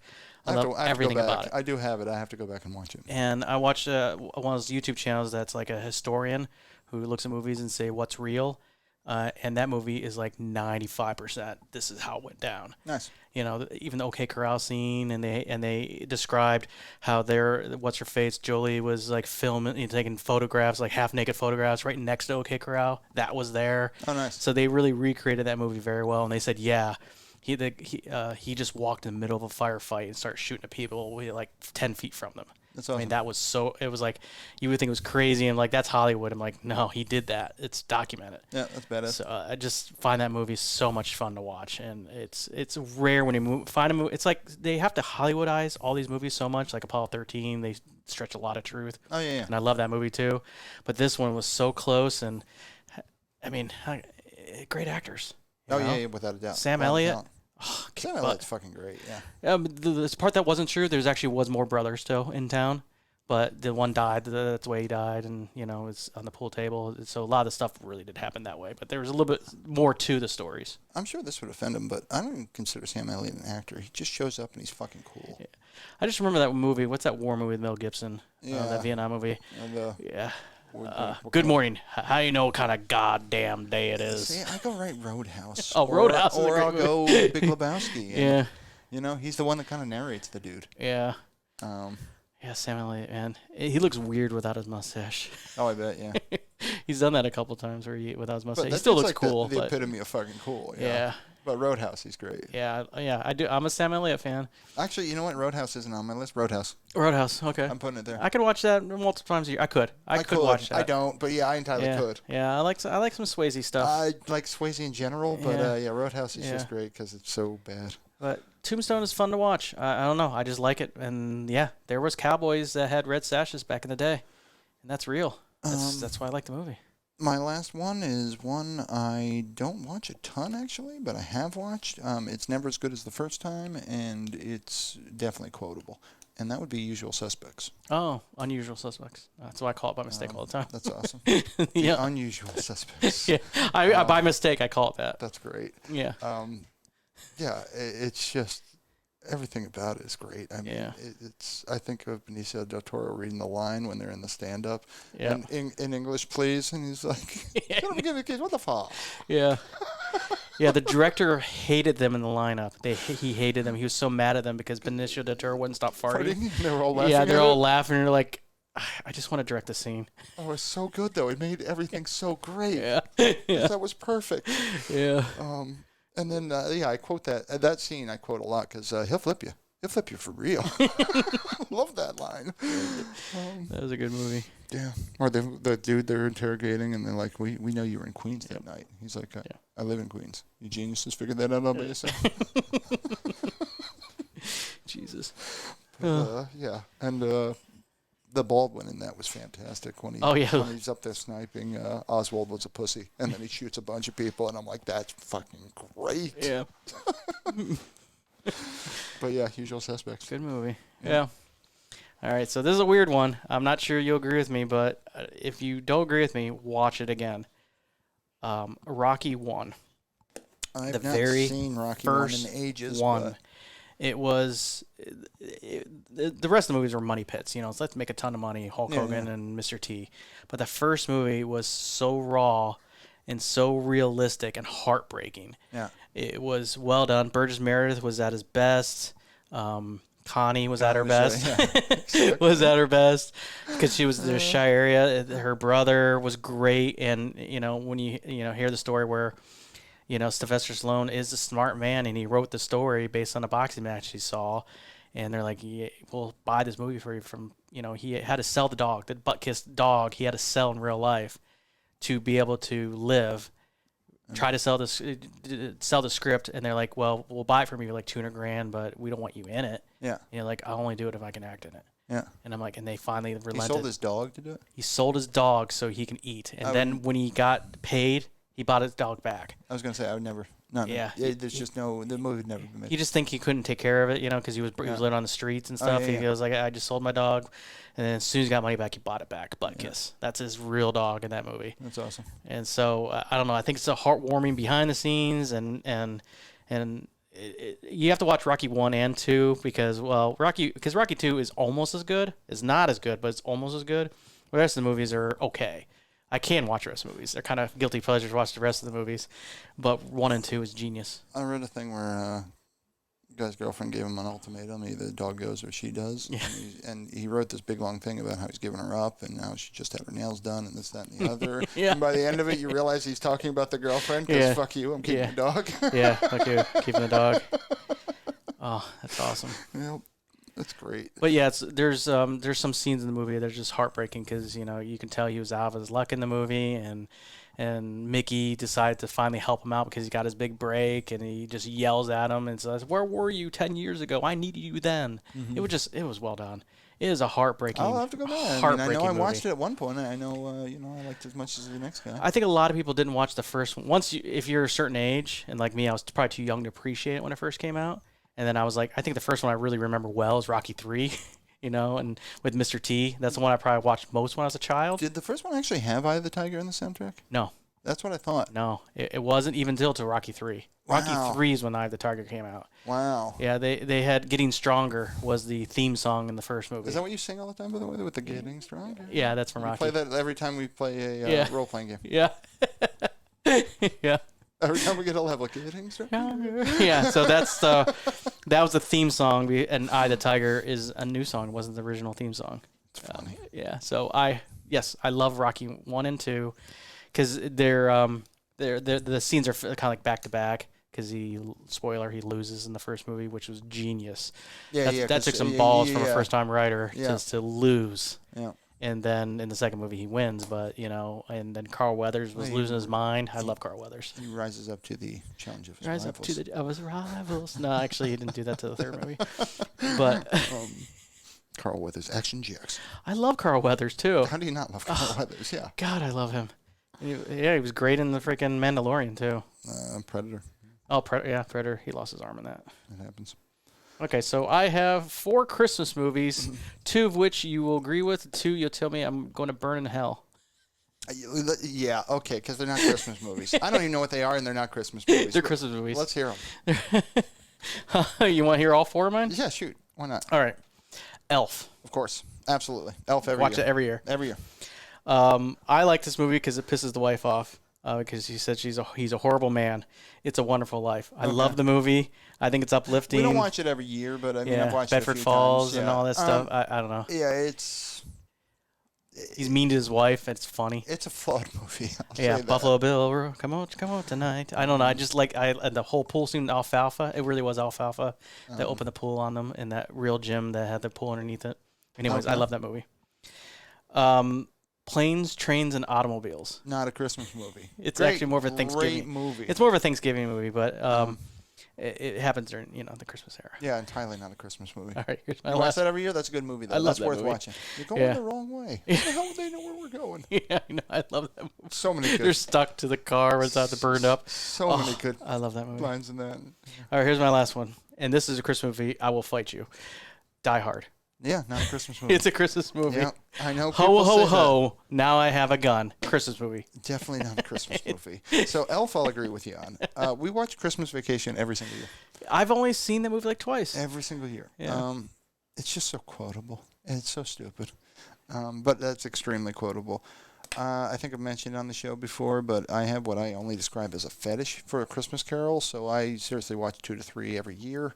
Yeah. My favorite is Patton by far. George C. Scott with Sark as Cratchit. Sark. Yeah. Yeah. The Patrick Stewart is a little more whimsical, more silly as you described it. I agree. Yeah. Also enjoy that, though. Sir Patrick Stewart's fucking amazing. What about the Muppets Christmas And Carol? the Muppets, actually, you know what? I don't think I've watched that one. I can't remember the dude's name either. The 50s one is good, and I've seen the earlier ones, but I don't really go to them because they're just a little too much. Yeah. But I even understand why I like A Christmas Carol so much, but they haven't showed up yet, so I'm fucking living it up. Well, my mom would be mad if I didn't mention American Christmas Carol. I do watch that with one, Henry Winkler. Yes, I've seen it. and that is like a really depressing version. I mean, because it's like Depression era United States, and it's pretty depressing. I like everything about Dickens as far as the era of clothing for the Dickens kind of style, but the writing is what did it for me. So I prefer when they stick to the script. Like lines like yours was a ponderous chain. I mean, that fucking is so good. That is so good. Or I'm here for your reclamation. I mean, that is... Well, wasn't that your favorite Marley? Yeah, goddamn. Such a good joke. Way to go, Jeff. Somehow you ever find this, Jeff, who I used to work with in my early 20s. That was a great fucking joke. All right. Basically, I don't watch it every year, but damn close. Charlie Brown Christmas. Oh, yeah. At the very least, I listen to a Vince Guaraldi trio every Christmas. That's for certain. Yeah. Which, at this point, I could pretty much see it. Yep. I've seen it. I'm not a fan as much of the movie as I am the OG Grinch Stole Christmas. Watch that almost every year. Yeah, with the Boris Karloff narration. Absolutely, 100%. Max is the shit. And I do like the Jim Carrey version. No, it's not bad, but I mean, it's not. And I could say the same thing about A Christmas Carol. Actually, I don't mind that either. The Jim Carrey version, but there's just better versions, Yeah. But I prefer Dr. Seuss when you get down to it. Yeah. And definitely not every year, but I try to watch the Santa Claus movies. Definitely a big fan. Yeah, I've seen those a few times. Yeah, they're good. And literally anything Rankin Bass. Oh, yeah. Anything. But I want to give a specific shout out to A Year Without Santa Claus, because that's where Heat Miser comes from. And I'm just... Yeah, and Santa Claus was kind of a jerk in those shows, so it's good to have not Santa Claus around after once in a while. Rankin Bass is good because it reminds me of my childhood, and it strikes fear into my heart once again. Yeah. It's just completely oppressive and terrorizing. And it's just good to know your roots. Yeah, I was kind of shocked. I downloaded a copy of the Hobbit cartoon. Yeah. And it says Rankin Bass. I'm like, I had no idea they did the Hobbit. Yeah, those guys must have been talented as fuck, huh? Yeah. They're all over the place. But yeah, that's one with the Heat Miser and the Cold Miser, and they're fun as hell. Yeah, I remember those. And their song is just great.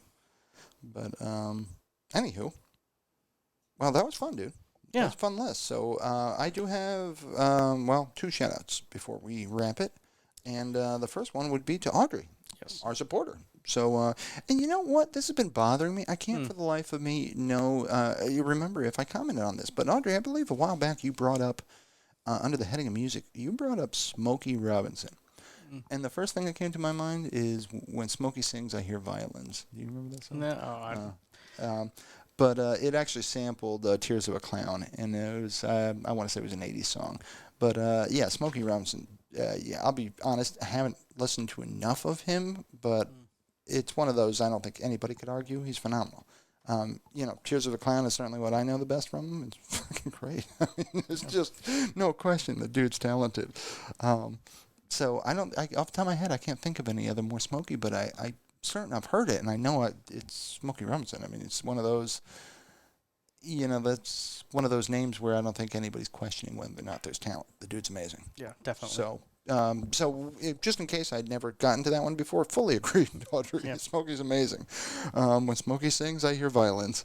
And you hear me thinking she just listens to Steppenwolf. That's great. And I mentioned him earlier anyway. I just want to give a shout out to that YouTube streamer, The Outer Middle Show. If you like watching a dude play horror games and scare the shit out of himself for your own amusement, you could do a lot worse. Dude's funny. Actually, on that note, I'll give a shout out to Mr. Craven and Mark Iplier as well. They do the same thing. Also, they both, in fact, all 3 of them have had me in hysterics. I'm going to like to shout out to Pam, who reminds me that people actually do listen to this. Nice. Thanks, Pam. Thank you, Pam. Yeah, we appreciate it. Yep. So. Definitely. Awesome. Well, till then, till next time, folks, if you want to get a hold of us, toot at tootcast.net. Yes. And, this is Sean. And this is Kevin. And that's the one other thing. Good night.